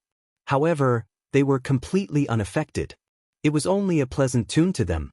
The soul attack hidden within the sound seemed completely useless. Jian Chen flew into the sky where the melody continued to linger. However, he did not find anyone as far as he could see. He could not even find the origins of the melody. Jian Chen slowly closed his eyes with mixed feelings. He then rapidly expanded his presence in all directions. Very soon he opened his eyes again. He looked to the east and gently sighed. With a sway, he vanished, shooting off into the distance with lightning-like speed. A few seconds later, Jian Chen left the city and arrived on a small hill 10 kilometers away. In front of him was a 2-meter-tall boulder, and a lady sat there with her legs crossed. A simple zither was placed across her knees as her hands slowly slid down the strings. She played a wonderful melody. Jian Chen became filled with extremely mixed emotions when he saw the familiar figure. He had not seen the heavenly enchantress since he had left Dragon Island, so today was the first time in years, yet Jian Chen felt like he had no idea how to confront her. Jian Chen stared at her silently before leaping down and landing masterfully on the rock. He stood a step away from the heavenly enchantress back and gently asked, "Why have you come?" The heavenly enchantress was veiled as usual. It was like she did not hear what Jian Chen asked. Her eyes continued to be fixated on the zither. She played with a great amount of focus, as if the zither was all that existed in the world to her. Jian Chen did not say anything more as he silently stood there. He gazed off into the distance, thinking about something. After some time, the melody finally came to an end. The heavenly enchantress gently placed her hands on the strings and continued to stare at the zither. She said, "I've come this time because I want something." The heavenly enchantress spoke very calmly, and her voice carried a hint of coldness, making her seem unapproachable. The light in Jian Chen's eyes wavered. He gently sighed and said, "I know already. You want the saint's fruit." "Correct. Give me the saint's fruit," the heavenly enchantress said in a straightforward fashion. She did not show any politeness, as if she took asking Jian Chen for the saint's fruit as granted. "No, I can't give you the saint's fruit," Jian Chen gently shook his head. He had prepared the fruit for Tianjian, so he could not give it to anyone else. "You have to give me the saint's fruit. I must leave with it." The heavenly enchantress' eyes became rather sharp. "If you're looking for other things from me, I can give them to you. It's only the saint's fruit that I cannot give up." Jian Chen did not give in. The heavenly enchantress suddenly stood up. She stared at Jian Chen in a fixated manner as fury burned inside. She cried out, "With your talent, you don't need the fruit to become a saint emperor, so why are you keeping it? Give it to me." Without any reason or explanation, the heavenly enchantress boldly asked for the saint's fruit. As a father, Jian Chen should have been leaving the best for his child anyway. "I've specially prepared the saint's fruit for Senior Tianjian. It's something I will be giving to him, and I won't be giving it to anyone else other than him," Jian Chen coldly replied. He had no idea why the heavenly enchantress wanted the saint's fruit, nor did he ask why. "You're going to give the saint's fruit to the Grand Elder of Mercenary City, Senior Tianjian?" The heavenly enchantress asked in disbelief. "Correct." With Jian Chen's firm reply, the heavenly enchantress shook violently. She became rather dejected as sorrow filled her eyes. "Why would it be like that?" The heavenly enchantress softly murmured. Tianjian had once displayed great kindness to her, so she really could not find any reason to stop Jian Chen from gifting the fruit to Tianjian. However, Xiaobao urgently needed the saint's fruit to change his constitution, so the heavenly enchantress really was stuck in a tough dilemma at that moment. Jianchen watched how she reacted in amazement. His impression of the heavenly enchantress was that she was cold and prideful. Ever since he had met her, she had always appeared to be icy. He had never seen her so dejected. Looks like the saint's fruit is extremely important to her, Jianchen thought. Although he owed her, he could not give up the saint's fruit. Tears vaguely pooled in the heavenly enchantress' eyes. She had never felt so helpless before. Xiaobao was just too much of a cripple, and she really had no other methods to help him other than using the saint's fruit. Xiaobao would remain a normal person for his life if she could not obtain the fruit, and he would only be able to live a short life of 200 years. If she had really found Xiaobao somewhere, she would not care this much at all. However, he was her own flesh and blood. She was unwilling to watch him be reduced to a corpse in 200 years. Jianchen felt very curious when he noticed the tears in the heavenly enchantress' eyes. He asked, "I know you're not getting the saint's fruit for yourself. Can you tell me just why you need it? I might be able to come up with other ways to help you. I will be looking for you in the future." The heavenly enchantress coldly turned around. With a gentle breeze, she disappeared into the distance as a blur. She vanished in the blink of an eye. Jianchen stood on the rock with his arms crossed. He pondered their interaction as he watched the heavenly enchantress leave. Afterward, with a slight movement, he turned into a blur and left as well, returning to the Changyang clan in Lore City. Rue Jin had already left by the time Jianchen had returned to the clan. He had set off for Dragon Island for Dragon's Saliva by himself. They had already discussed everything, planning to seal up the Changyang clan and then go to the Heaven's Incense School. Hong Lian had vanished as well, having entered the artifact space to prepare the formations needed. Whether it was sealing up the Changyang clan or going to the Heaven's Incense School, they were all important matters. They needed to prepare for everything since they would be directly confronting them in their lair. It was not going to be a battle outside.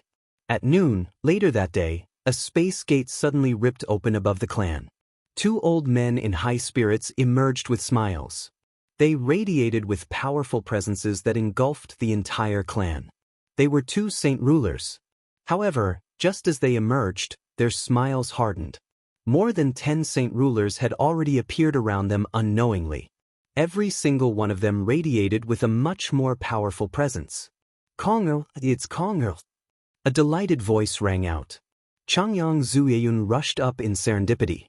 The one of them was the ancestor of the Changyang clan, Changyang Zuyunkong, and the other was the caretaker of the clan, Chang Wuji.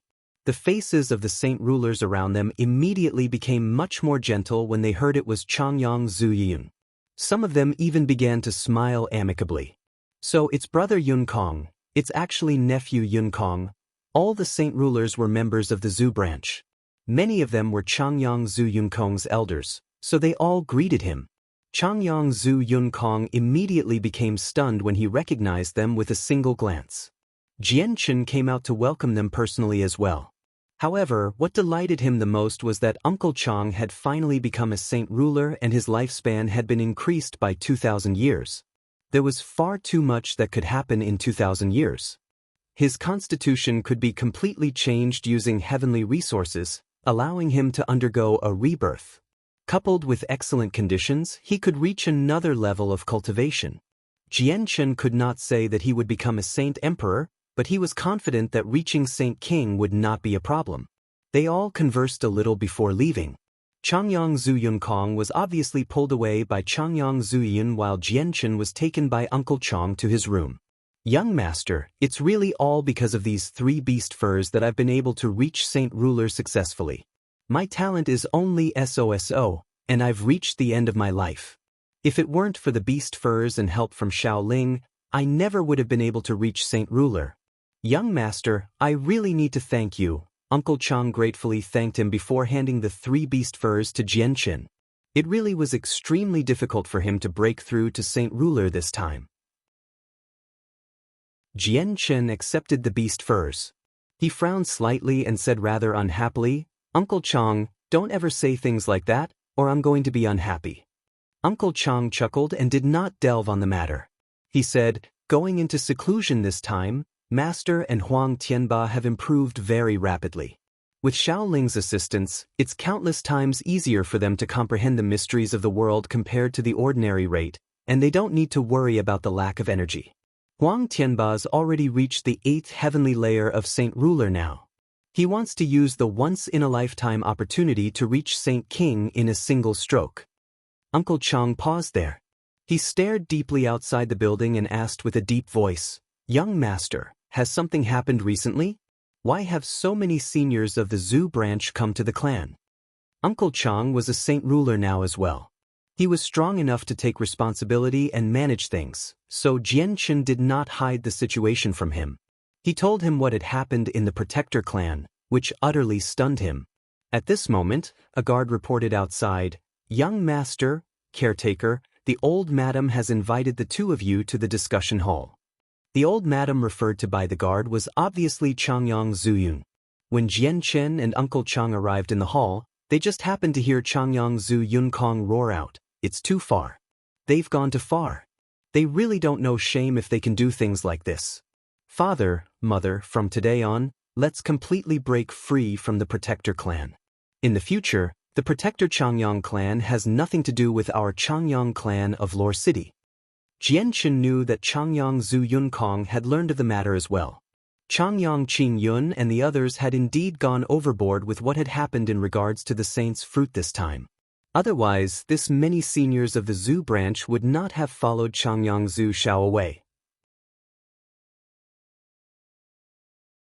Chapter 1187, The Special Inn of Lore City. Jianchen, Chang Wuji, Changyang Zhu Yunxiao, Changyang Zhu Yunkong, Changyang Zhu Yeyun, Changyang Zhu Xiao, and the Saint Rulers from the Protector clan all gathered together. They focused on what had happened in the clan and their future development plans. Changyang Zhu Yunkong was the most furious of them all. He spoke with a righteous tone as he suggested to completely break free from the Protector clan and make the Changyang clan of Lore City independent, without any connections to the Protector clan. The exodus of Changyang Zhu Zhao's clansmen of the Zhu branch coming to Lore City was already an explanation for everything. All that they lacked was a formal announcement. The atmosphere in the hall became heavy. Changyang Zhu Xiao and the others all became extremely heavy-hearted as well. None of them said anything. A while later, Changyang Zhu Xiao finally made up his mind. He clenched his teeth. "From now on, I announce that I, Changyang Zhu Xiao, will be leaving the Protector Changyang clan, and I will no longer have any connection with them. I also announce that I, Changyang Zhu Yunxiao, will be leaving the Protector Changyang clan." Changyang Zhu Yunxiao was the second person to declare his stance. "I, Changyang Zhu Yiyun, will also be leaving the Protector Changyang clan." All the people of the Zhu branch announced their departure from the Changyang clan. They had already been prepared for this declaration since they had followed Changyang Zhu Xiao to Lore City. The people who had left the Changyang clan were only a small portion of the Zhu branch. Many more people chose to stay behind, but the people who came were the most powerful force of the Zhu branch. Jianchen first visited his parents after the meeting. He spoke a little with them before visiting his 3 aunts. His first aunt, Ling Long, and his second aunt, Yu Fengyan, were in rather bad mental states. They had been separated from their children for many years and had not heard a single thing from them, so they missed their children very much. Yu Fengyan was better. Although she had not seen her daughter in many years, she was slightly relieved that her daughter was at least the holy maiden of a powerful organization.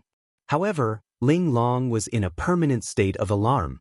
What the pavilion master of the Pure Heart Pavilion had said to her before was deeply embedded in her head. Although Changyang, who had become a disciple of the Pure Heart Pavilion and was heavily favored by the pavilion master, she did not feel happy at all. She feared that Changyang, who would abandon his family and friends, thus forgetting about her as his mother. Jianchen's third aunt Bai Yushuang was extremely happy in recent years. With Jianchen's help, her son's constitution had been modified, so even though he could not be compared to Jianchen, his cultivation speed had still increased. He had become an Earth Saint Master just half a month ago. At the same time, Changyang held his marriage several years ago. His wife was a princess of the kingdom, and the king himself had personally mentioned the engagement. Afterward, Jianchen left the Changyang clan with Yu. They strolled around the city. Jianchen, where are we going now? Yu clung onto Jianchen's arm as she looked at him in affection. Her face was filled with her gentle nature. You will find out very soon, Jianchen smiled. Very soon, the two of them arrived in the center of the city, which was also the busiest area. A 4-story tall inn stood right in front of them. It was extremely luxurious and extravagant. To outsiders, it definitely seemed like an inn that only rich people could enter, but it was the exact opponent. Not only were there rich merchants and young masters of influential families in there were also noisy mercenaries. Let's go in. It's been so long, so it's about time for me to visit Auntie. Jianchen gently spoke before entering the place with Yu. Even though it was not mealtime, there were many people in the inn. The first floor was almost full with a great roaring hubbub of thunderous noise. It was deafening. Clearly, there were divisions regarding the prices of the inn. Most of the first floor was filled with mercenaries who fought and killed outside. They naturally radiated with bold presences. Only a few merchants ate on that floor as well. The wealthy merchants and scions of great clans had all gone to the second floor. They were not present on the first. An inn was a place where conflicts occurred the most. Frequently, a few vile-tempered mercenaries would get drunk off of liquor and lose themselves, fighting in the inn and leading to bloodshed in the end. When Jianchen and Yu entered the inn, two groups of mercenaries began arguing. Fucking hell, can you keep it down?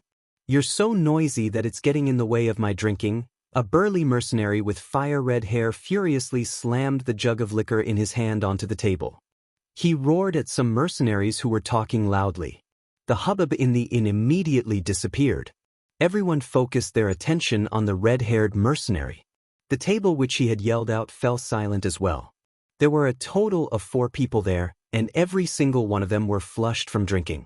However, they all radiated with especially bold presences.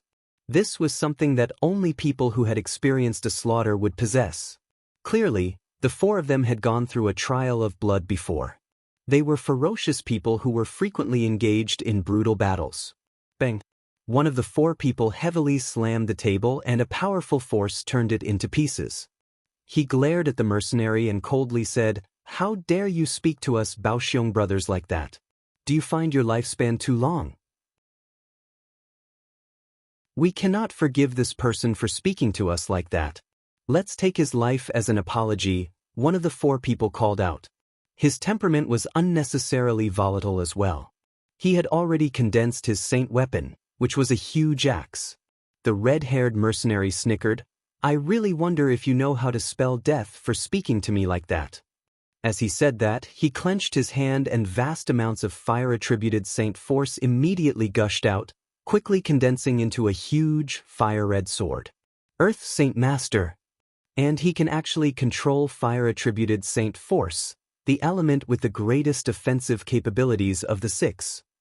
A few surprised mutters immediately appeared in the inn. Earth Saint Masters were rather rare in Lore City. The mercenary and the 4 brothers brandished their weapons. They were already close to fighting. At this moment, a middle-aged man who seemed to be a merchant stepped forward. He clasped his hands and gave them a smile. "You must not be people of the Jessen Kingdom, right? I am a Feng Yanhua, and I'd like to advise you that you've chosen the wrong place to fight. You must never cause trouble in this inn, or even Heaven Saint Masters will face disaster." Both parties' expressions changed when they heard that.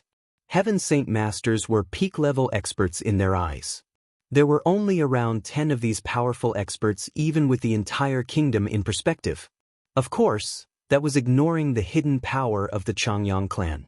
The red-haired mercenary calmed down very quickly after being surprised. He did not believe what the local had said and laughed. "Even Heaven Saint Masters will face disaster? What, is this inn protected by a saint ruler?" The merchant expected the mercenary to respond like that. He smiled. "That may not be the exact truth, but it's basically like that. This inn is a place protected by the Changyang clan. The Changyang clan has saint rulers." Do you think I'll believe that a mere inn will receive the protection of the great Changyang clan? Do you think I'm as easy to trick as a kid? One of the 4 brothers sneered. They did not believe what the merchant had said. The merchant glanced at them in pity before sitting down again. He no longer paid any attention to them. The temperature in the inn rapidly climbed. The huge sword in the red-haired mercenary's hand was coated in a layer of red light, and he stabbed at the four brothers. The four brothers did not hold back either. They all drew their saint weapons, and they were all Earth Saint Masters as well. It was just that each one of them was not as powerful as the red-haired mercenary alone, so they needed to work together. At this moment, a group of people in black clothes quietly made their way in. There was a total of 12 of them, and all of them possessed neutral expressions. The leading middle-aged man was a Heaven Saint Master. Many people in the hall immediately began to look at them in envy and admiration. They were a disciplinary squad of the Changyang clan, and even their weakest member was an Earth Saint Master. The simple, black clothing had become a representation of strength, status, and glory in the eyes of the people in the inn. Take away all those who dare to make trouble here. The leading man coldly stared at the four brothers and the red-haired mercenary. Just his gaze was enough to make the 5 aggressive mercenaries shiver inside. All their intent to battle vanished. A Heaven Saint Master. The thought of death crossed their heads. They had never thought that they would actually provoke such a powerful expert and that it would happen so quickly. Was the inn really protected by the Changyang clan? They even lost the courage to resist in front of a Heaven Saint Master. All 5 of them were taken away by the disciplinary squad. Everyone please continue to enjoy your meals. I am the captain of this squad, Jiang Cheng. Please forgive me if I have disturbed you. Jiang Cheng did not act haughtily like a Heaven Saint Master. He seemed like any other person. This was not because he had no pride, but he would only show his pride outside. In the inn, he needed to lower himself even with his identity because he knew very well just how close the owner was with the Changyang clan. He was not even willing to offend the guests of the inn. At this moment, Jiang Cheng's face suddenly hardened. He stared blankly at Jian Chen and Yu Yu, who were about to go to the second floor. His face became filled with disbelief, which was soon replaced by excitement and joy along with unhidable respect and admiration. Jiang Chen quickly walked over and dropped to one knee in front of everyone. He said with a trembling voice, "I greet the young master and your majesty." Jian Chen smiled as he waved his hand. An invisible force pulled Jiang Chen from the ground and he said, "A 5th cycle Heaven Saint Master, not bad. Jiang Chen, guard this inn well. You can become a saint ruler within 100 years. Jiang Chen became so happy that he was unable to express himself. He emotionally said, "Don't worry, young master. I will use my life to guard this inn. As long as my life is intact, no one will be able to cause trouble here." Jian Chen nodded before proceeding to the second floor of the inn. Only after a while did a commotion erupt on the first floor. "Young master? Is that young man the young master of the Changyang clan? He's an imperial protector of our kingdom and a prodigy of the continent. He's become a saint ruler at such a young age. That's probably not all to it. I heard that the young master has become a saint king now. I never thought that I'd see the elusive young master of the Changyang clan." All the people in the inn were extremely excited. The young master of the Changyang clan was a legend across the continent. Although most people knew his name, there were very few who had actually seen him in person. Chapter 1188. A gift of the saints. Fruit. Jian Chen and Yu Yu made their way to the top floor of the inn. The decor there was extremely different and did not match the extravagant building. The inn was the one owned by Sands and his mother. Protected by the Changyang clan, it had turned into the most famous inns in the entire city from its initial form. There was no one who did not know where it was in the city, and its name had even rang through the kingdom. However, Sands and his mother only wanted to live a simple life. They did not possess any wild ambitions, or their inn would be much more than it already was with the influence of the Changyang clan. The top floor of the inn was where Sands and his mother stayed. Jian Chen only saw the auntie and not Sands. Only after asking did he learn that Sands had joined the Flame Mercenaries. The auntie was an ordinary person and could not cultivate. She was in her early 50s, but she already seemed much older. Jian Chen and Yu talked with her for a while. He then asked, Auntie, I have methods to change your constitution and let you undergo a rebirth. You will be able to cultivate just like us, and as long as you reach Earth Saint Master, your lifespan will greatly increase. Kendall had saved Jian Chen's life before. Since he was no longer around, Jian Chen planned on returning the kindness to her and Sans.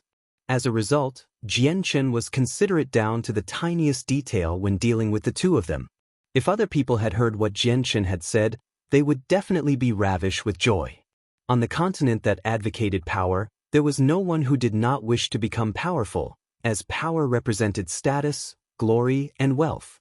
However, she was not moved at all. What Jian Chen said possessed no attraction to her. She shook her head and said, I thank you for your kindness, but I just want to be an ordinary person and live a stable life. I want to wait for death so I can meet Kendall in the other world. He's far too lonely there. I want to go and accompany him. Sorrow filled her eyes and tears seemed to pool in them. Jian Chen fell silent. He knew that she had already learned about what happened to Kendall. Although he had always hid it, the truth could not be hidden. Coupled with the fact that Sans had already joined the Flame Mercenaries, the news of Kendall's death was obviously impossible to hide. Yu went up and held her hands. She comforted, Auntie, don't be so sad. Uncle may have left already, but you at least have Sans to accompany you in this world. You need to put yourself together and watch Sans mature properly. Jian Chen and Yu comforted her. They said a lot to her, staying there for 4 whole hours before leaving. Jian Chen was very silent on the way back. He worried very much about her inside while Yu obediently followed beside him. She affectionately clung to his arm, accompanying him in silence. Her eyes were filled with her gentle nature. Jian Chen sighed gently upon returning to the clan. He wanted to change her fate, but she chose to live a simple life, which filled him with helplessness. Since Auntie has made the decision herself, we should support her silently, Jian Chen softly decided. Fighters had their world, and mortals had their happiness. He understood it all now. Thinking back to the times when he had ventured through wind and rain, a simple life would have been quite happy actually. Yu arrived beside him and gently hugged him. She stared at Jian Chen affectionately and gently said, Jian Chen, there are many ordinary people who are much happier than us. If you're willing, I want to live an ordinary person's life with you. The world of fighters is filled with unavoidable fights and battles to the death. It really is very tiring. Jian Chen gently placed his arm around her thin waist as the fragrance from her hair hit his nose. He said, Yue, once we get through all the struggles of the Tianyuan continent, we'll find a beautiful, desolate place to settle down like hermits. We won't ever bother with the matters of the continent after that, okay? Yu raised her head to look at Jian Chen in surprise and delight. Anticipation filled her face and she firmly nodded, I do hope that day can come sooner. Jian Chen's lips perked up as he smiled. He lowered his head to kiss her forehead before he said, but we need to have enough strength to deal with the situation in front of us in order to live a life like that. Yue, I'll visit Mercenary City immediately. I'll leave the safety of the clan to you. Yu immediately became gloomy when she heard that Jian Chen would be leaving again. She stared at him, unwilling to part with him, and said, I hope you come back soon. Jian Chen nodded in agreement before finding Changyang Zhu Yunxiao. He asked him to create a space gate to Mercenary City. Jian Chen was warmly welcomed by Mercenary City, personally received by an elder. He expressed that he had come to see Senior Tianjian, and the elder directly brought him to Tianjian's floating divine hall without saying a second word and sent up a message. It was in the same majestic hall where Jian Chen met with the gray-haired Tianjian. Even though he remained with an appearance of a middle-aged man, his vitality reduced with each coming day. He did not have much time left. Tianjian looked at Jian Chen in delight. When he had first met him, Jian Chen was only an Earth Saint Master. After a few decades, he had completely transformed. He had grown to his current greatness at an unbelievable rate. On the Tianyuan continent, his talent was unprecedented. Jian Chen and Tianjian casually conversed. Then, Jian Chen pulled out a perfectly sealed embroidered box from his space ring. He said, Senior Tianjian, I've caused a disturbance this time to give you this. Under the control of Jianchen's mind, the box slowly flew toward Tianjian. A sliver of curiosity appeared on Tianjian's face. He opened the box and found a fist-sized fruit sitting quietly in there. It seemed very simple, but through his sharp senses, he could clearly feel an extremely great energy and the extremely profound truths of the world hidden within. The saint's fruit. Tianjian's face immediately and drastically changed. Even with his mental fortitude, he struggled to remain calm after seeing the fruit. He immediately closed the lid after crying out, afraid that the powers would leak away. The fruit had ripened, but it had returned to its original form. Jianchen, the saint's fruit is far too valuable, and you've risked your life to obtain it. You better take it back and use it on someone else. This bag of bones does not have much time anymore. If I consume it, it would be wasteful. Tianjian returned the fruit to Jianchen without any reluctance. Senior, I'll be honest. I ventured into the death nest specifically to gift the fruit to you, so it already belongs to you. Please accept it, Jianchen sincerely replied. He paused before continuing. Now that Tai Ta's identity has been leaked, I'm afraid that he will become a public enemy of the continent soon. I hope that after you become a Saint Emperor, you can help Tai Ta out. Tianjian became stern. He heavily said, Tai Ta's identity is indeed a great matter. Probably both the Beast God continent and the Tianyuan continent will have experts who want to deal with him. It's just fortunate that there aren't many Saint Emperors now. Jianchen, as long as Tai Ta guarantees that he will not lead the 100 races to invade the Tianyuan continent in the future, I will stand with him. Otherwise, I won't be helping him even if you give me the fruit. Don't worry, Senior. If Tai Ta dares to do something like that in the future, I would be the first one to resent him.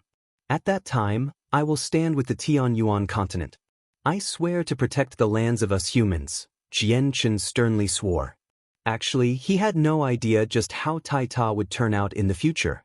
However, he was his friend right now at the very least, one of his best friends. Tianjian hesitated before finally accepting the fruit. He said, once I become a Saint Emperor, I'll step down as Grand Elder and leave Mercenary City. Otherwise, I'll just cause problems for the city. Although the city is powerful and is unshakable with its deep heritage, I can't let such a holy place become a region that people will end up drooling over. Jianchen had fulfilled his intentions for coming to the city after giving away the fruit. He immediately left the floating divine hall. Tianjian stood in the divine hall as he watched Jianchen leave. Only after quite a while did he look away. He stared blankly at the box in his hand as his heart was strewn with many emotions. A long while later, Tianjian finally sighed. He shook his head rather helplessly and said, I never thought that Jianchen would risk his life and obtain the saint's fruit after so many difficulties to just give it to me. Jianchen left the miniature world of Mercenary City through a space gate and returned to the city. Brother, have you finished with your stuff? Can you play with me now? Xiaoling's voice rang through Jianchen's head. Afterward, her illusionary figure appeared, drifting around in front of him. The street was packed with people, but no one else could see her other than Jianchen. Jianchen's gaze became gentle. He treated Xiaoling as his own sister, and he laughed. Xiaoling, take me to the underground space first. I might as well visit my old friends.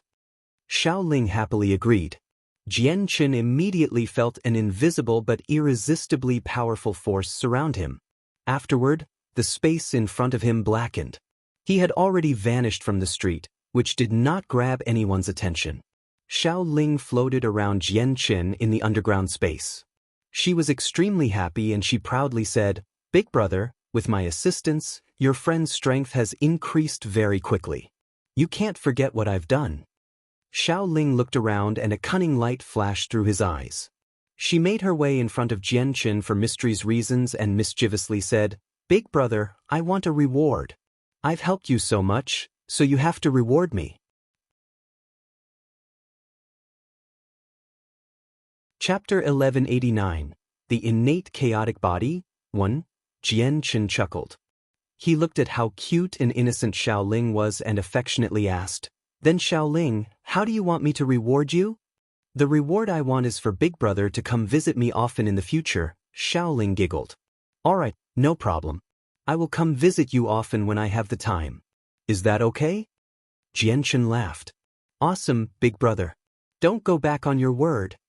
Xiaoling danced in joy. She was extremely happy. Under Xiaoling's lead, Jianchen was taken to where Ming Dong and Huang Tianba had gone into seclusion. Both of them were captivated by the comprehension of the mysteries of the world and entered a state of selflessness. Jianchen only watched from afar. He did not disturb the two of them. In recent years, they had spent all their time here cultivating, comprehending the mysteries of the world invoked by Xiaoling.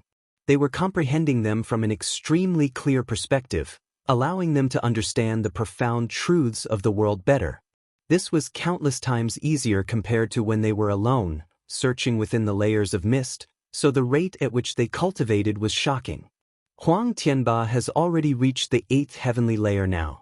He's not far from the 9th anymore, and if he continues like this, he'll probably become a glorious Saint King in just a year. Ming Dong's rate of improvement was extremely great as well. His talent was impressive, and coupled with Tian Jian and Xiaoling's assistance, he had already reached the 7th heavenly layer of Saint Ruler. Jianchen did not stay for too long. He promised Xiaoling that he would visit again very soon before leaving through the space gate at Mercenary City.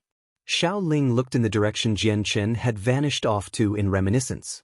She mumbled, "Master's smell on Big Brother is getting fainter and fainter. Looks like it's been a very long time since Big Brother saw Master, but that doesn't matter anymore. As long as Big Brother visits me often, I will be very happy." Big Brother said that as long as I work hard on the cultivation method left behind by Master, I'll be able to see Master soon. Big Brother will not trick me, so I can't keep snoozing. I need to work hard on cultivation. Xiaoling clenched her fists tightly as determination filled her face. She seemed to have made a very important decision. Jianchen returned to Lore City, and Rui Jin had also returned from Dragon Island with enough dragon saliva. Hong Lian had also refined all the materials into formations and had come out of the artifact space. Their operation to seal up the Protector Changyang clan was about to happen. Jianchen, Yu Yu, Hong Lian, and Rui Jin gathered together to discuss the plan. Only the 4 of them would be participating in the operation, as He Yu was just too heavily poisoned. The sealing of the passage between the Protector clan and the outside world won't happen very easily. We will definitely face the resistance of the Protector clan or even face the attacks from the Emperor armament. As the plan is carried out, I need to devote all my strength into casting the secret technique, so I will not be able to provide assistance. It'll depend entirely on the 3 of you to fend off the Protector clan. During the process of sealing, the space must maintain a certain level of stability. If the ripples are too great, it may even lead to failure, so you 3 need to enter the miniature world of the Changyang clan to stop them. The battle cannot occur outside, Rui Jin sternly explained. They needed to succeed this time, or Tai Ta's identity would definitely be leaked by the furious Great Elders. Rui Jin, how long do we have to keep them busy? Hong Lian asked. Since we're sealing a Protector clan this time, it'll take quite some time. I need 4 hours, replied Rui Jin. Hong Lian frowned. We'll be fighting in the miniature world this time. That's their lair, and with their deep heritage, they'll definitely have various trump cards they've never displayed. They'll definitely resist with everything they have as well, so it will be quite difficult if we want to keep them busy for 4 hours and prevent them from affecting the space outside. The energy within the Moon God Scepter from my master is running out. The Divine Hall must be outside to use the Moonlight Essence, so once it enters the miniature world, it'll only be able to defend. It won't have any offensive capabilities, said Yu. No matter what, we can't fail this time. If we aren't completely confident, then we can't act recklessly, Jianchen said heavily. He could not afford failure this time, since Tai Ta's identity would end up being leaked sooner instead. If only that girl was with us as well, Rui Jin gently sighed. He had actually thought of the heavenly enchantress at this very moment. Her beautiful figure flashed through Jianchen's mind. It was only a pity that the heavenly enchantress failed to obtain the saint's fruit from him and had left in resentment. Jianqin knew that he would probably be turned down before he could even ask her for help. At this moment, the gentle tune of the zither vibrated through the air after overcoming many obstructions.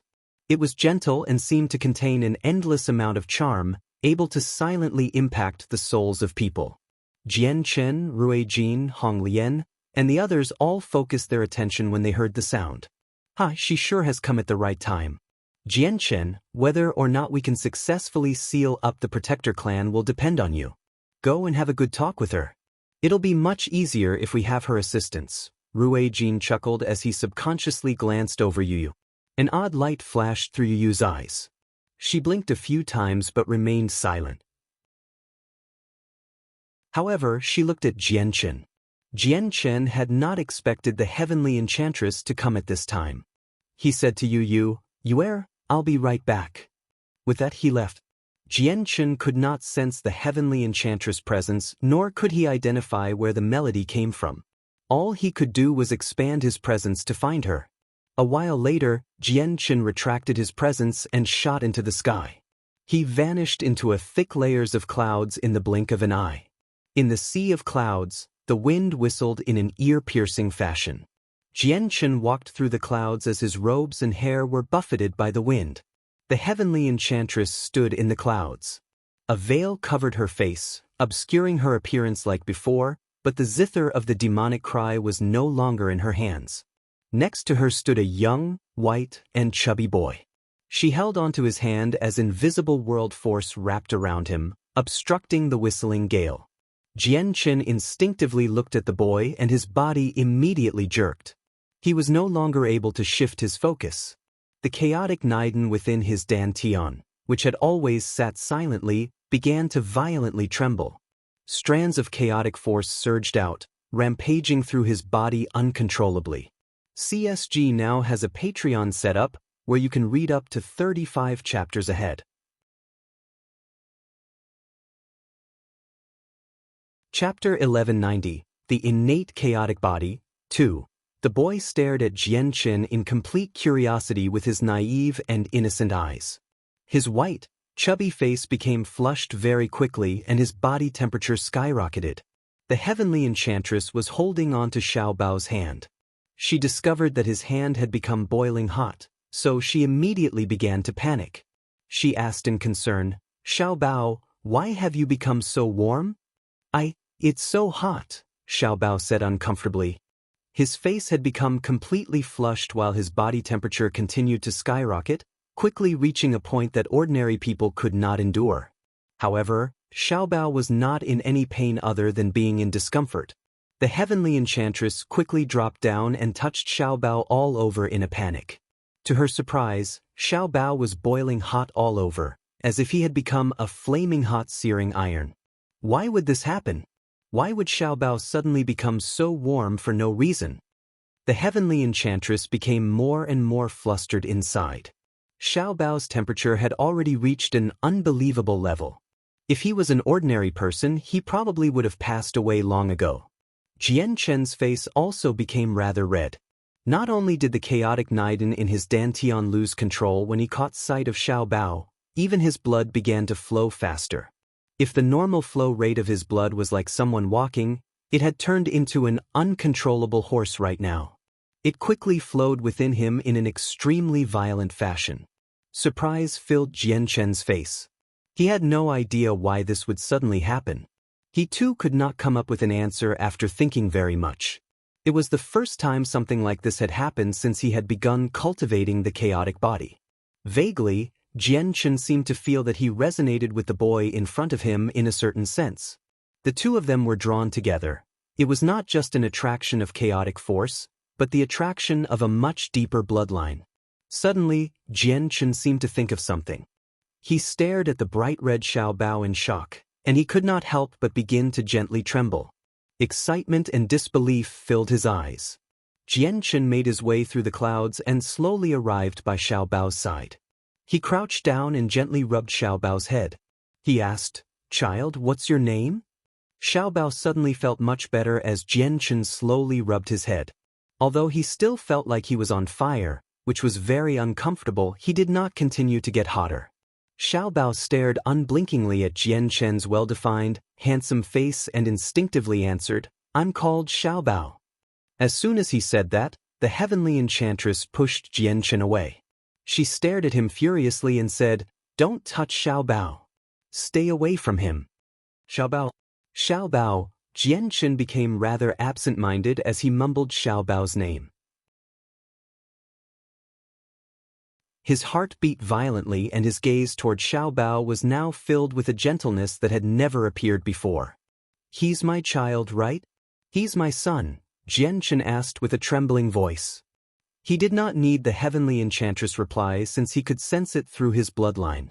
This was a characteristic that only unique constitutions possessed. The heavenly enchantress became utterly flustered. She had once weaved countless lies for Xiao Bao's identity, but she never thought that Jian Chen would see through it all with a single glance before she could say anything. No, he's not your child. Xiao Bao's not your child."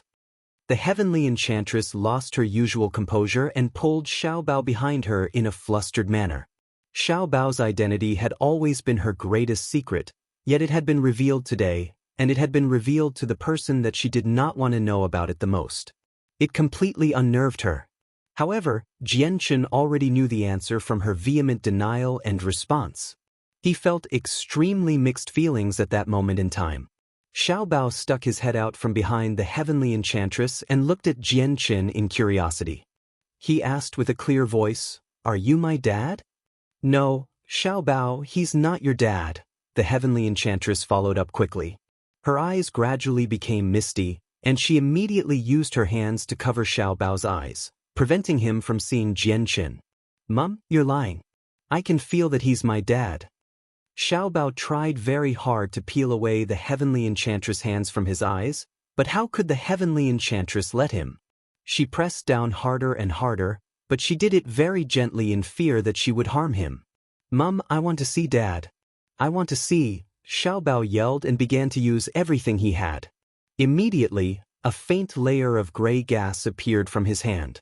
With its appearance, the light in the surroundings twisted slightly, as if it had been drawn toward the gas.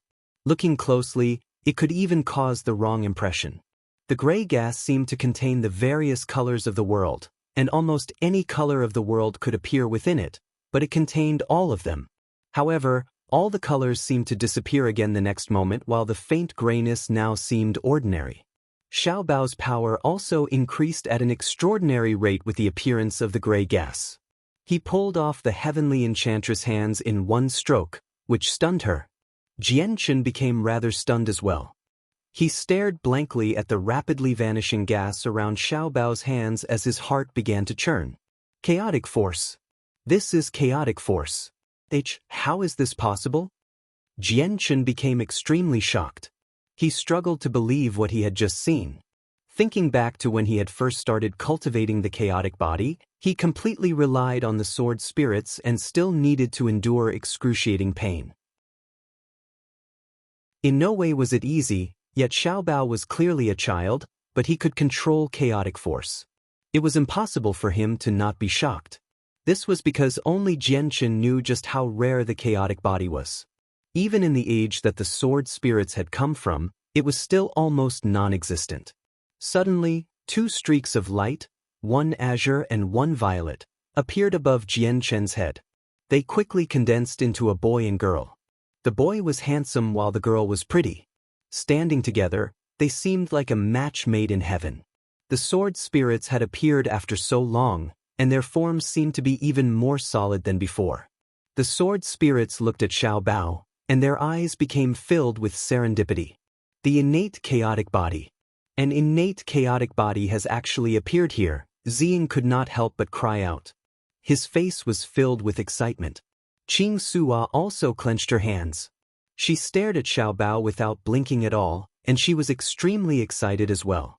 She said, "It really is the innate chaotic body, and its master's child. Fantastic, this is just fantastic." Jian Chen could obviously hear what the sword spirits had said, so he became even more excited inside. The heavenly enchantress and Xiao Bao were both drawn to the sword spirits. They looked at the two of them. Xiao Bao became extremely curious while the heavenly enchantress' eyes narrowed. She was skilled in attacks of the soul, so her own soul was extremely powerful. She could feel the sword spirits existed as soul-like entities, but they were different than what she understood. Who are you? What innate chaotic body? The heavenly enchantress became filled with caution. She carefully protected Xiao Bao by stepping in front of him. Before the sword spirits, she felt an extremely great threat. She knew that they were extremely terrifying souls and that they were different from all other, regular souls. Qing Suo smiled when she saw how cautious the heavenly enchantress had become. She said softly, "Mistress, there's no need to get nervous. We are sword spirits and I am called Qing Suo while he's called Ziying. Don't worry, we won't harm you. The chaotic body is the most powerful constitution in the world while chaotic force in the most powerful energy in the world. Your child has been born with the chaotic body, so he can control chaotic force." The heavenly enchantress became rather confounded by what Qing Suo had said. Xiao Bao was in possession of the world's strongest body? And he could control the world's strongest energy? Did that mean Xiao Bao could cultivate and was not a cripple whose constitution could not even be modified by a 10,000-year heavenly resource? Dad, are you my dad? Xiao Bao could not understand what the sword spirits were saying. He looked at Jianchen again with his bright eyes. Perhaps it was due to the fact that they both were in possession of the chaotic body or because of their bloodline, but Xiao Bao found Jianchen to be especially close to him at first glance. Unknowingly, he had already developed a reliable feeling toward Jianchen. Jianchen arrived in front of him with a single step and lifted him up, rubbing his chubby face. He said with a dumb smile, "My son, you're my son. I actually have a son."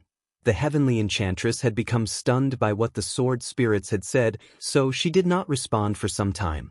All she could do was watch helplessly as Jianchen lifted up Xiao Bao.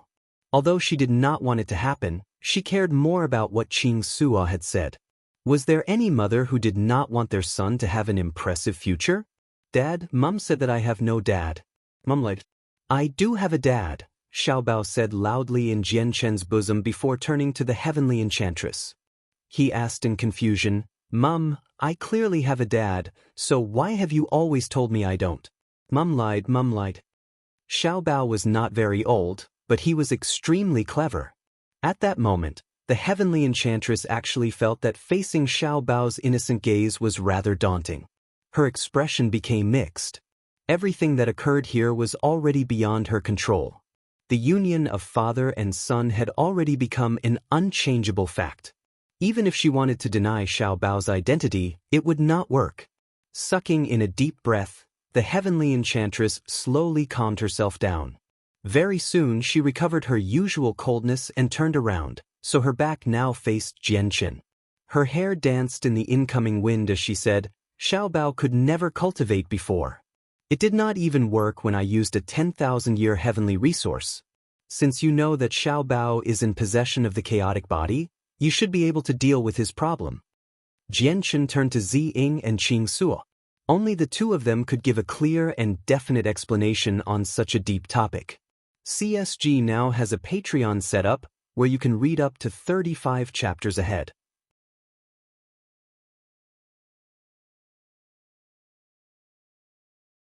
Chapter 1191. Shangguan Aojian. The sword spirits remained silent for a while before Ziying then explained, "It's not because the innate chaotic body cannot cultivate, but no cultivation method in the world is suitable for the chaotic body. Only a corresponding approach will work. And the growth of the chaotic body is nowhere near as simple as you have thought. The first step of cultivation would be to forge and refine the body. Only after that's completed will chaotic force appear inside the body."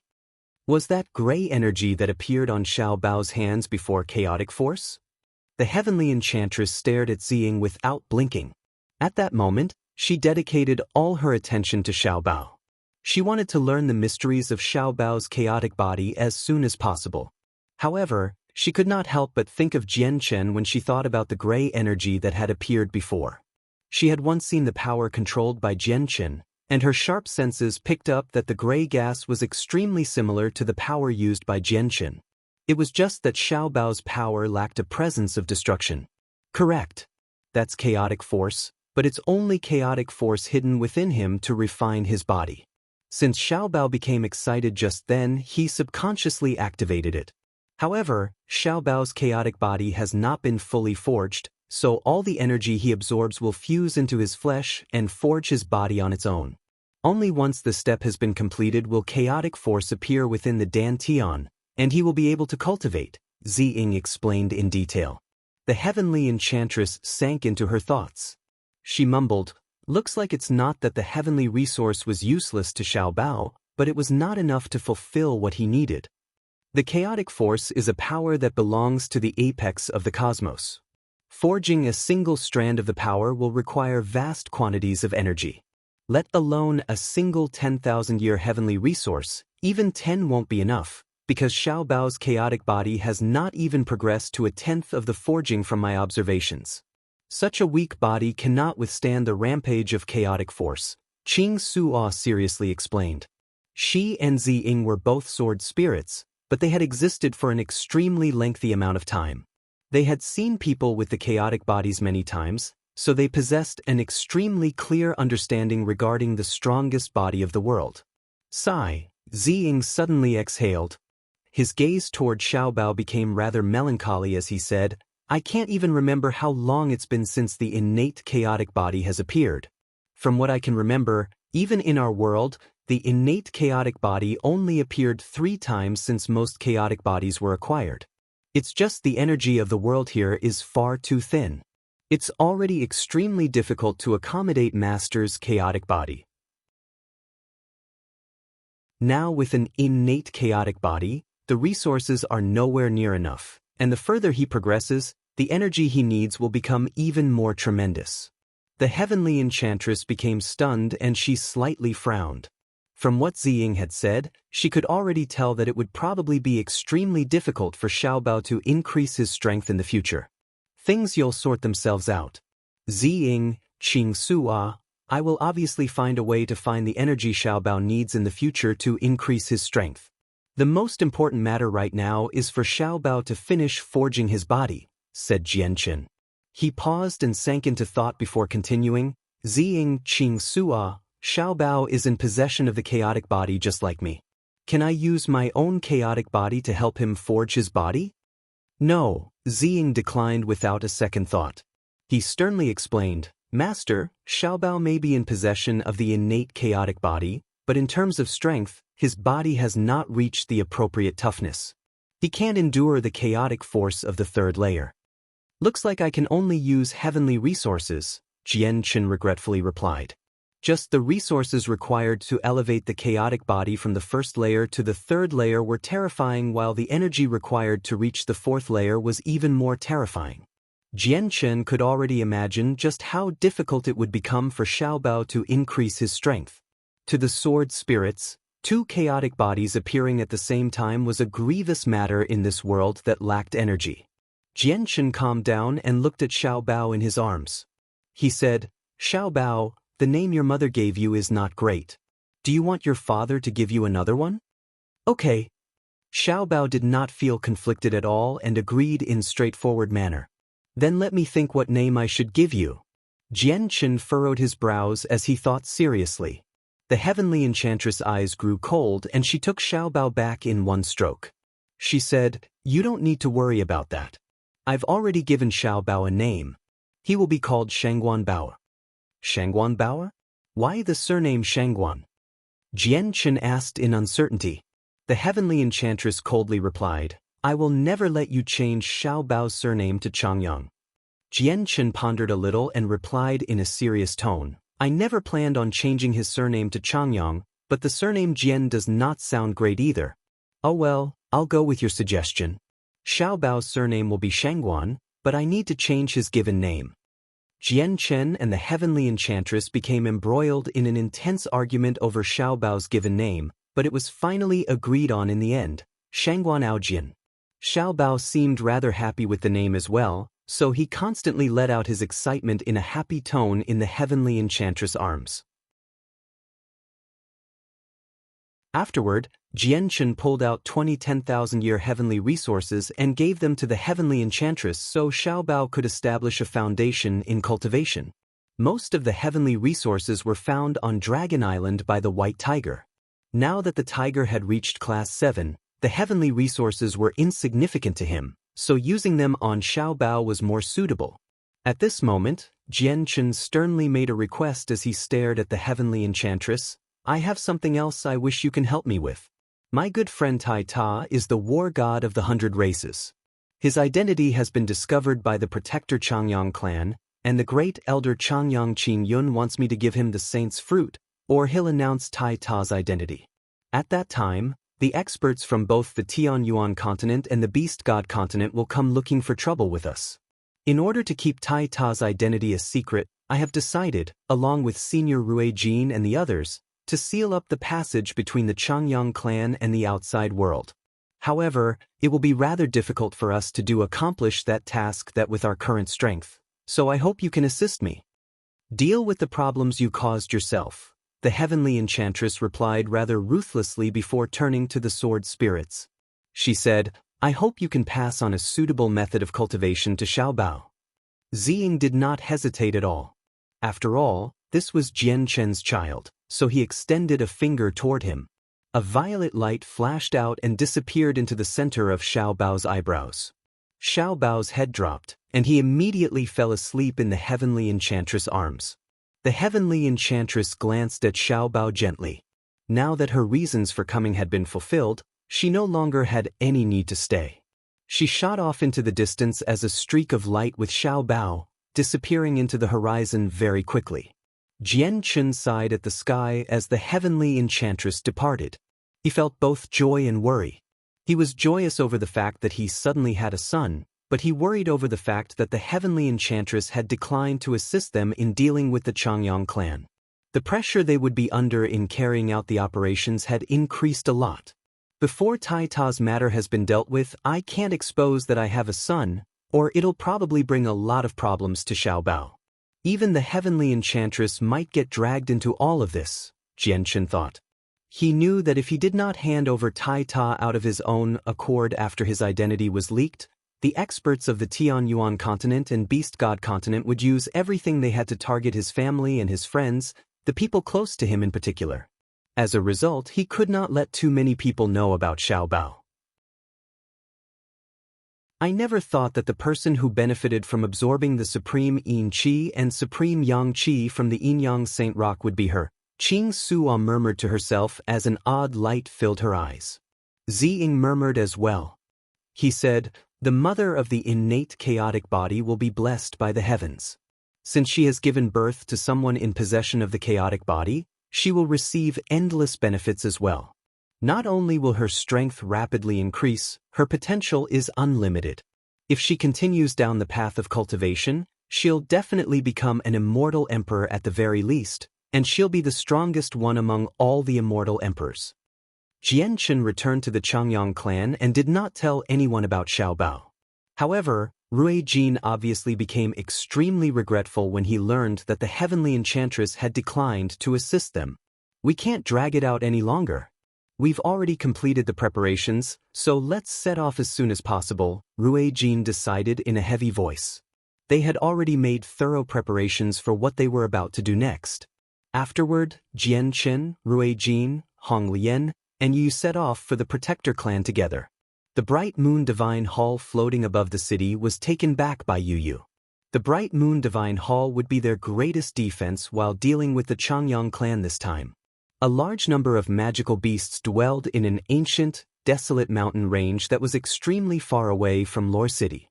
Not only were there terrestrial beasts, there were also birds that could fly in the sky. There were even quite a few Class 6 magical beasts. CSG now has a Patreon set up where you can read up to 35 chapters ahead.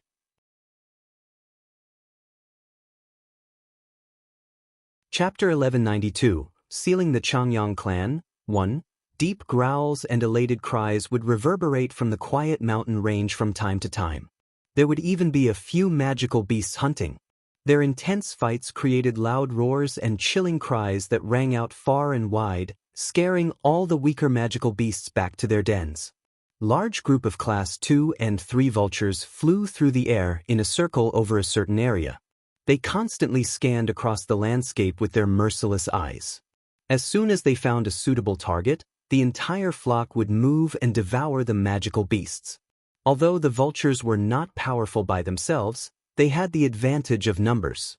There were several hundred of them, so even Class 4 magical beasts would become their prey. An elated cry rang out from the distance. A black speck suddenly appeared on the horizon, flying toward the flock of vultures. All the birds immediately became uneasy and fled in all directions in a hurried manner.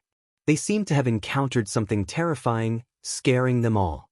The speck rapidly grew larger. It was a flying magical beast with the body of a snake, 4 wings, and a pair of sharp claws. It dove into the flock of vultures. It caught a vulture with its mouth and 2 others in its sharp claws. The claws punctured the vultures' bodies, causing them to uncontrollably produce a chilling cry from the excruciating pain. As the vultures fled in all directions, arrows of energy shot out of their mouths. They quickly flew toward the 4-winged magical beast. The magical beast did not dodge. It looked at the arrows like they were jokes and used its body to resist the vulture's most powerful attacks. Ding, ding, ding. The sound of clashing metal appeared since the unimpressive black feathers on the magical beast were actually extremely tough. The most powerful attacks from the vultures were not enough to pose any harm to it. The magical beast had already reached Class 5. There was a divide between Class 5 and Class 4.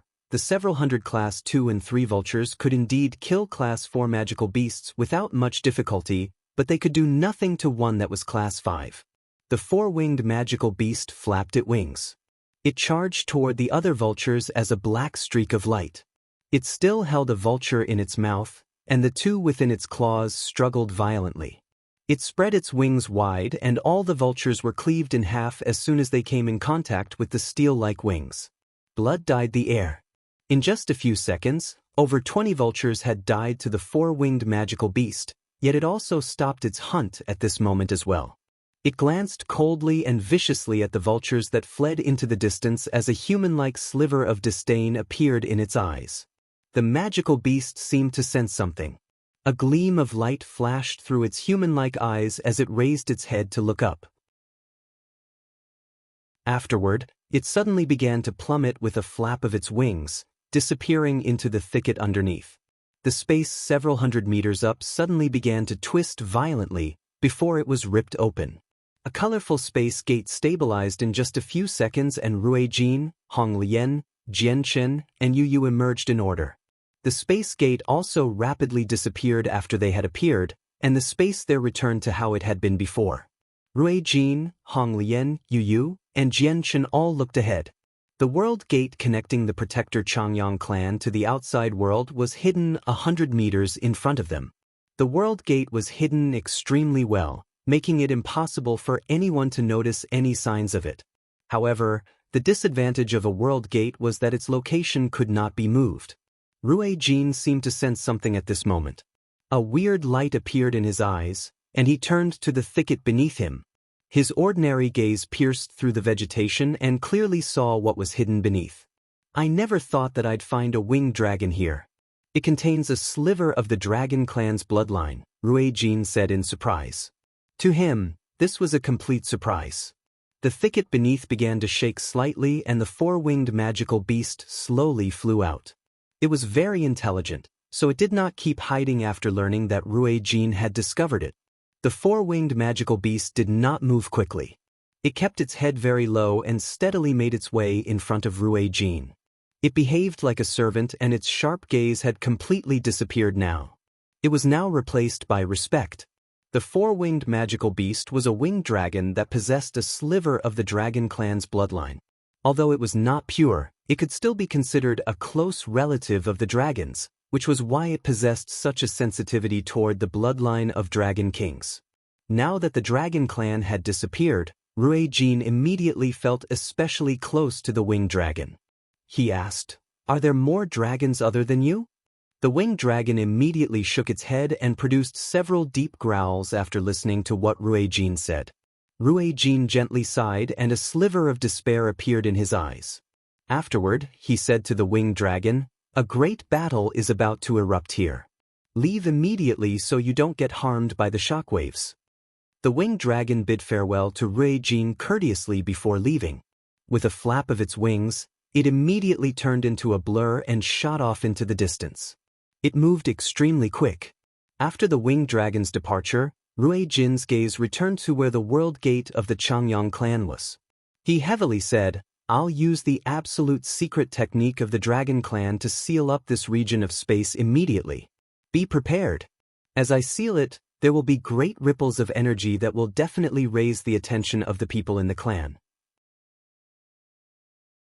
When the time comes, you have to fight in the Protector clan, not outside." Hong Lian, Jianchen, and Yu sternly nodded. Afterward, the light of flames shot into the sky and the surrounding temperature began to increase quickly. Both the 9 refined Godfire Feathermail and Scorching Godfire Hairpin had appeared on Hong Lian. With a flip of his hand, Jianchen drew his Emperor armament from his space ring. He clenched the hilt tightly as his chaotic Niden constantly spat out chaotic force, filling up every inch of his body instantly. Yu also carried the bright moon divine hall in her palm. She gently threw it into the air and the divine hall expanded in the incoming wind. It became several dozen meters long in the blink of an eye and the main entrance opened slowly. Immediately, pure moonlight flowed out and enveloped Yu before sucking her in. Rui Jin had also pulled out 9 stalks of dragon's saliva from his space ring. Every single stalk was as tall as a full-grown man, yet they seemed ordinary, just like any old weed. There was nothing special about them. The million-year-old dragon's saliva hid tremendous amounts of pure vital energy. Similar to the saint's fruit, it had already reached the level of returning to its original simple looks. The 9 stalks hovered in the air and created a formation. Rui Jin then bit his finger and allowed a droplet of golden blood to fall on each of the 9 grasses, which was then immediately absorbed. The jade-green leaves of the dragon's saliva slowly turned golden and an extremely pure vital energy pervaded them. The energy seemed to have been activated by the drop of blood. Rui Jin did not stop at all and immediately began to create hand seals. He used a secret technique of the Dragon Clan to activate all the vital energy within the grasses. Immediately, a vast amount of vital energy, so great that it was enough to disturb Jianchen, appeared. After the accumulation of over 1,000,000 years, the energy within the grasses was so vast that no one could measure it. A huge and majestic divine hall sat on the floating piece of land within the space of the Protector clan. In an extremely well-adorned room, Changyang Qin-yun paced around while deep in thought, as if something weighed on his heart. His expression was filled with some worry and anticipation, and he wasn't as composed as he usually was. Over the past few days, all he could think of was the saint's fruit. He did not care for the departure of Changyang Zhu Shao and his clansmen at all. Nothing was more important than becoming Saint Emperor. Although the Changyang clan's strength had plummeted with their departure, Changyang Qin-yun remained completely indifferent. This was because even if the Changyang clan had become the weakest Protector clan out of the 10, their status still could not be replaced by another organization. The heritage they possessed was so deep that no ancient clan could match up against them. At this moment, Changyang Qin Yunfeng walked in from outside. He was rosy and possessed much vigor, currently in a great condition. He had been injured by Changyang Zhu Yunxiao's founding god's punch, but he had been completely healed with the medicines of the clan.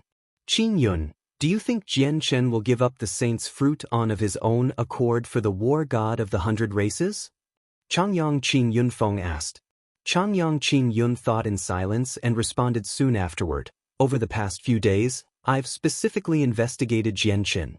According to what I know, he should be a person who views ties of friendship with great importance. He definitely won't forsake his friend's safety for the sake of his own benefits. If the reports describe him correctly, he'll definitely obediently hand over the fruit because he knows the war god will definitely die if he doesn't." Changyang Qin Yunfeng remained silent for a while. He then sternly said, "Qin Yun, you should know what it means now that the war god of the 100 races has appeared.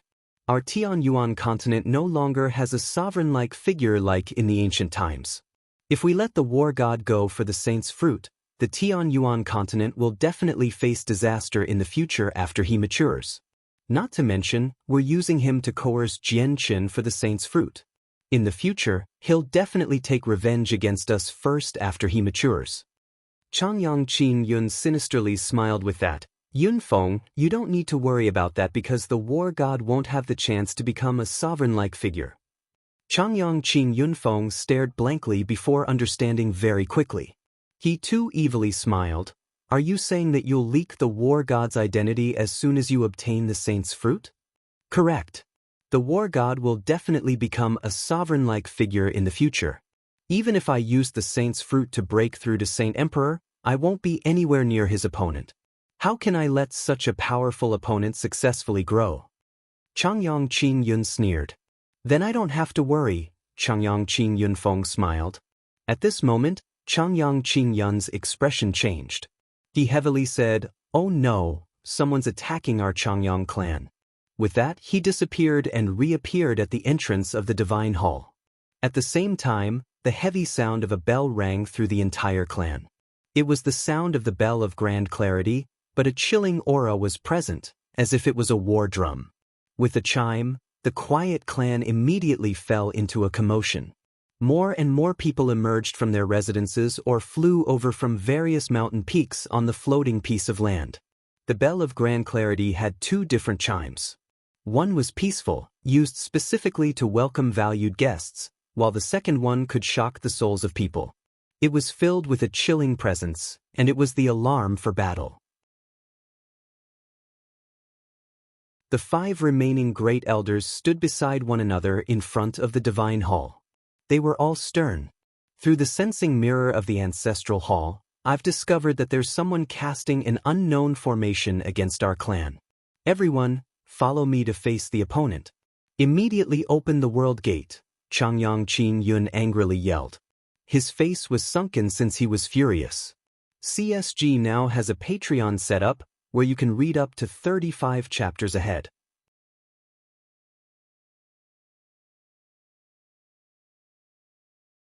Chapter 1193, Sealing the Changyang Clan. 2. The 9 stalks of dragon's saliva hovered in the air in a formation outside the Changyang clan's world gate. The vast amounts of vital energy within them had all been activated, causing every stalk of grass to glow with a dazzling golden light as tremendous energy surged within. Rui Jin formed hand seals sternly and rapidly changed between them at different rates.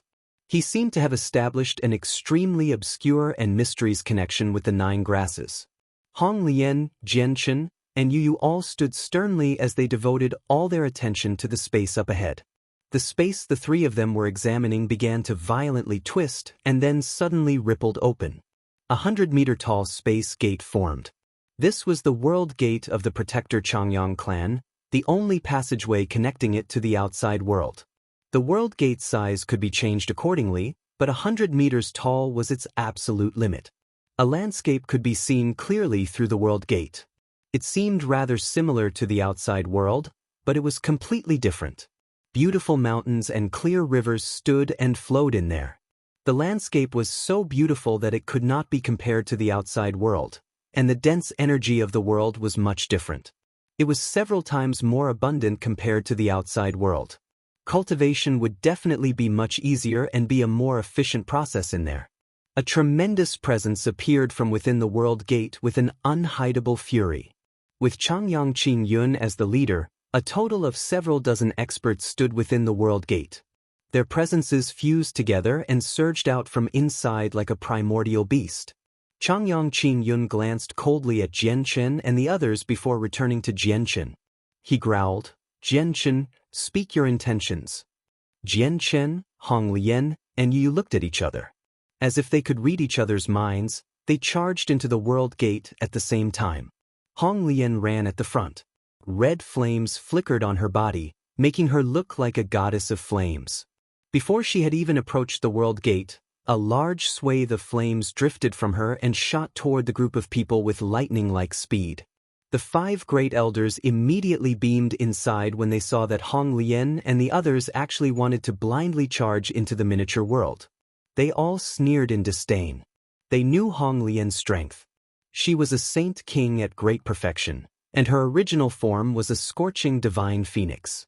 Together with her two powerful origin energy treasures, she had the power to challenge Saint Emperors, and she would not suffer defeat even if she faced them.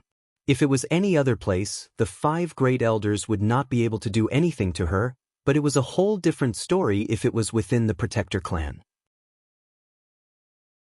The 5 great elders and the several dozen saint rulers behind them retreated in unison.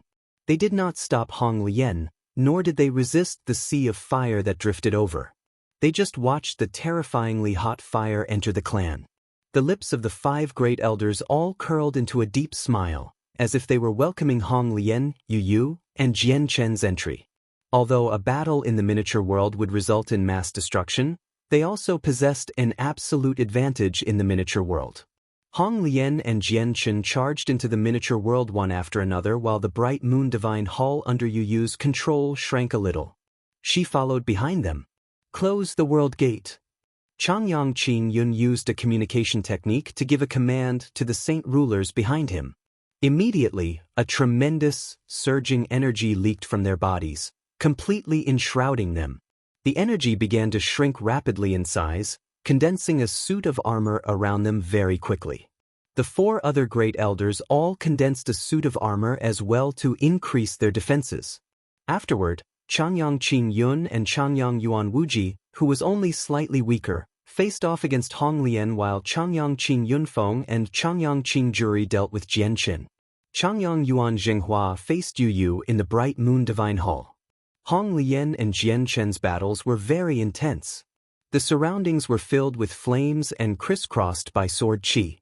Terrifying ripples of energy surged out as shockwaves, causing the space to violently tremble and mountains to collapse.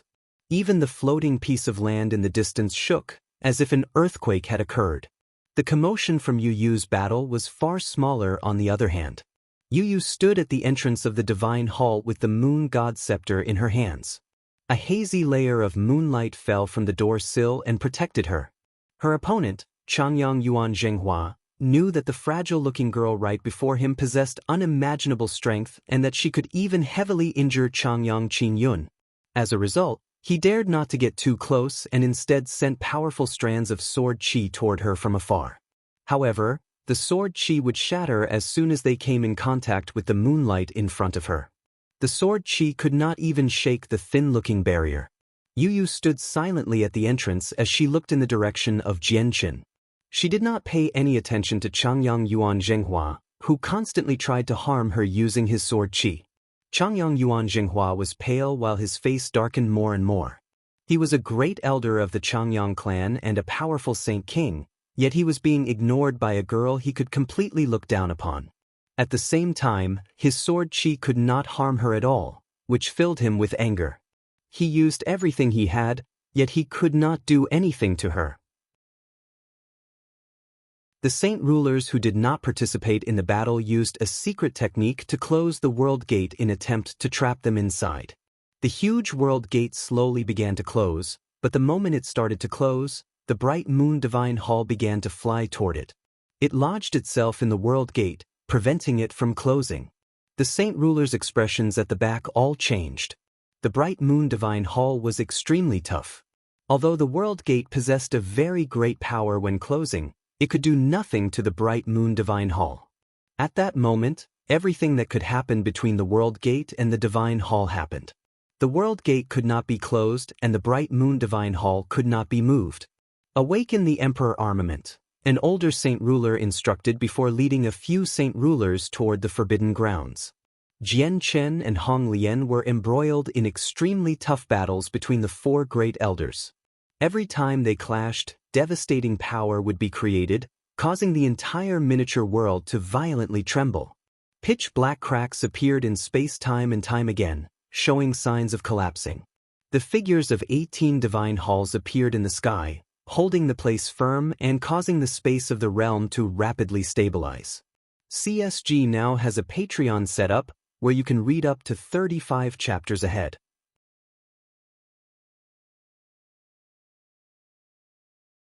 Chapter 1194, Sealing the Changyang Clan, 3. Several saint rulers sat around the emperor armament in the forbidden grounds of the Changyang clan.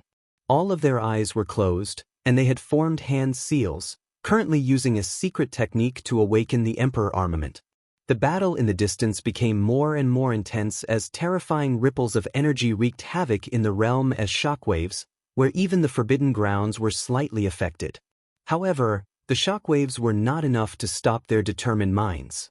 They were going to awaken the Emperor armament. As they all spat a cloud of essence blood onto the Emperor armament, the weapon began to gently tremble, which became more intense over time. A layer of bright light surrounded the 30-meter-long Emperor armament as it was slowly drawn from the ground, shooting to the sky. Suddenly, an extremely vast sword chi began to radiate from the Emperor armament. It was enough to disturb the world and was basically unmatched. The commotion was so great that even saint kings at great perfection could not match up to it. The saint rulers who awakened the Emperor armament were all pale white now. They all collapsed powerlessly on the ground, as if they had used up everything they had. However, they all smiled in success. They maintained complete confidence in the Emperor armament. They thought that as soon as it was mobilized, there was nothing in the world that could stop their protector clan. The Emperor armament shot through the sky, and without anyone's control, it charged toward Hong Lian as a streak of light. As soon as an Emperor armament was awakened in a protector clan, it would automatically attack all targets that were hostile. Although it was not as powerful as when it was controlled, its power could not be underestimated either. Hong Lian handled the violent attacks from Changyang Qingyun and Changyang Yuan Wuji with ease. She did not become flustered at all when she saw the incoming Emperor armament. With a flip of her hand, 3 tiny thumb-sized, flame-red sculptures of phoenixes appeared. She gently tossed the sculptures into the air and the 3 sculptures immediately began to burn with roaring flames. They turned into 10-meter-long phoenixes with intangible bodies that were condensed from flames. The 3 phoenixes opened their wings and charged toward Changyang Yuan Wuji under Hong Lian's control. Shortly afterward, another 5 bright red feathers appeared in Hong Lian's hand. They shone with a blood-like color. They were not true phoenix feathers, but crafted from special materials by her. The 5 feathers flew from her hand and turned into 5 streaks of scarlet flames. As they flew, they rapidly expanded, becoming several dozen meters in length in the end. A layer of roaring flames covered them. They surrounded Changyang Qingyun in a formation that seemed simple but contained the mysteries of the world. As the formation pulsed, the space inside quickly blurred and Changyang Qingyun disappeared as well. He had been sucked away by the formation space. The 5 feathers of the formation shook violently as sparks flew off of them. Changyang Qingyun was currently doing everything he could to break out, but the formation was one of the most powerful formations in the scorching divine Phoenix clan. Although it was nowhere near its full strength due to a lack of materials, it was enough to trap Changyang Qingyun for some time. The Emperor armament shot over with an unstoppable force. Having broken away from Changyang Yuan Zhenghua and Changyang Qingyun, Hong Lian also drew her scorching godfire hairpin to face the attacks of the Emperor armament. The hairpin possessed the vague presence of origin energy. Wrapped under a layer of scorching white flames, it collided with the Emperor armament. With a deafening boom, an extremely powerful shockwave erupted, creating a storm of destruction. The mountain ranges in a radius of 10 kilometers instantly collapsed, reduced to falling rocks and dust in the air. The mountain ranges beyond the collapsed range also began to collapse part by part. The space violently shook and twisted very much. Streaks of pitch-black cracks appeared in space like huge, dark mouths of vicious ghosts, devouring anything and everything that got too close to them. The 18 divine halls in the sky had completely consolidated their physical forms. Every single divine hall was shining with an eternal glow as a vast, powerful, and mysterious energy surged out from them, fusing with the surrounding space to stabilize it. The single clash between the origin energy weapon and the Emperor armament was equivalent to the clash between 2 Saint Emperors. If the space had not been protected by the 18 divine halls, it probably would have collapsed already. On the other side, Jian Chen fought an intense battle against 2 great elders as well. At the same time, he paid attention to the wild fight that involved Hong Lian. Out of his opponents, Changyang Qingjuri was the weakest, so he had become Jian Chen's primary target of attack. In just a bit of fighting, several slashes had appeared on him which dyed his luxurious white robes red. If it were not for the fact that Changyang Qin Yunfeng kept Jianchen busy at crucial moments, Changyang Qin Juri would have been even more heavily injured. Enter the 18 divine halls and activate the encirclement, an ancient, heavy voice boomed from behind. Immediately, 18 saint rulers took to the sky, flying toward the 18 divine halls. The moment the 18 experts entered the structures, life seemed to have been breathed into the 18 divine halls. They possessed some sort of intelligence and began to move. All 18 divine halls stacked together and slowly fell toward Hong Lian's head. Hong Lian's expression changed. She raised her head as she glared at the divine halls that slowly fell down, and she finally became stern. This was because she had suddenly discovered she could not move at all. As the 18 divine halls fell from above, a curse seemed to have been planted on her. She could not move or break free no matter how hard she tried. This is spatial force. The wonders it contains far exceeds the comprehension of a regular Saint Emperor. It's something that only a peak Saint Emperor or someone that surpassed Saint Emperor can control. Even if a regular Saint Emperor gets trapped by this, they probably won't be able to break free in a short amount of time. Hong Lian was extremely stern. Hong Lian was trapped and immobilized. As the 18 divine halls grew closer and closer to her, even the energy within her was affected. It became rather difficult to control. Boom! With a loud sound, the Emperor armament struck her body while she was immobilized. It immediately caused her origin energy armor to spray out scorching white flames in order to fend off the attack. Hong Lian would have been blown away long ago if she had received such a powerful attack on any other day, but she was currently trapped. She could not move at all, and with nowhere to redirect the terrifying force of the Emperor armament, she became even more injured. Some paleness appeared on her face. Although she was protected by her armor and the Emperor armament could not break through it, the powerful force was still enough to shake up her organs. Haha, Phoenix, do you really think that no one can stop you in our Protector Clan space just because you have the 2 origin energy treasures? Let me tell you, the encirclement of the 18 halls of the Protector Clans can trap Saint Emperors. Even if Saint Emperors want to break free, it'll take 4 hours. You probably won't even be able to break free even after a whole day since your strength is below a Saint Emperor, Changyang Yuan Zhenghua loudly chuckled.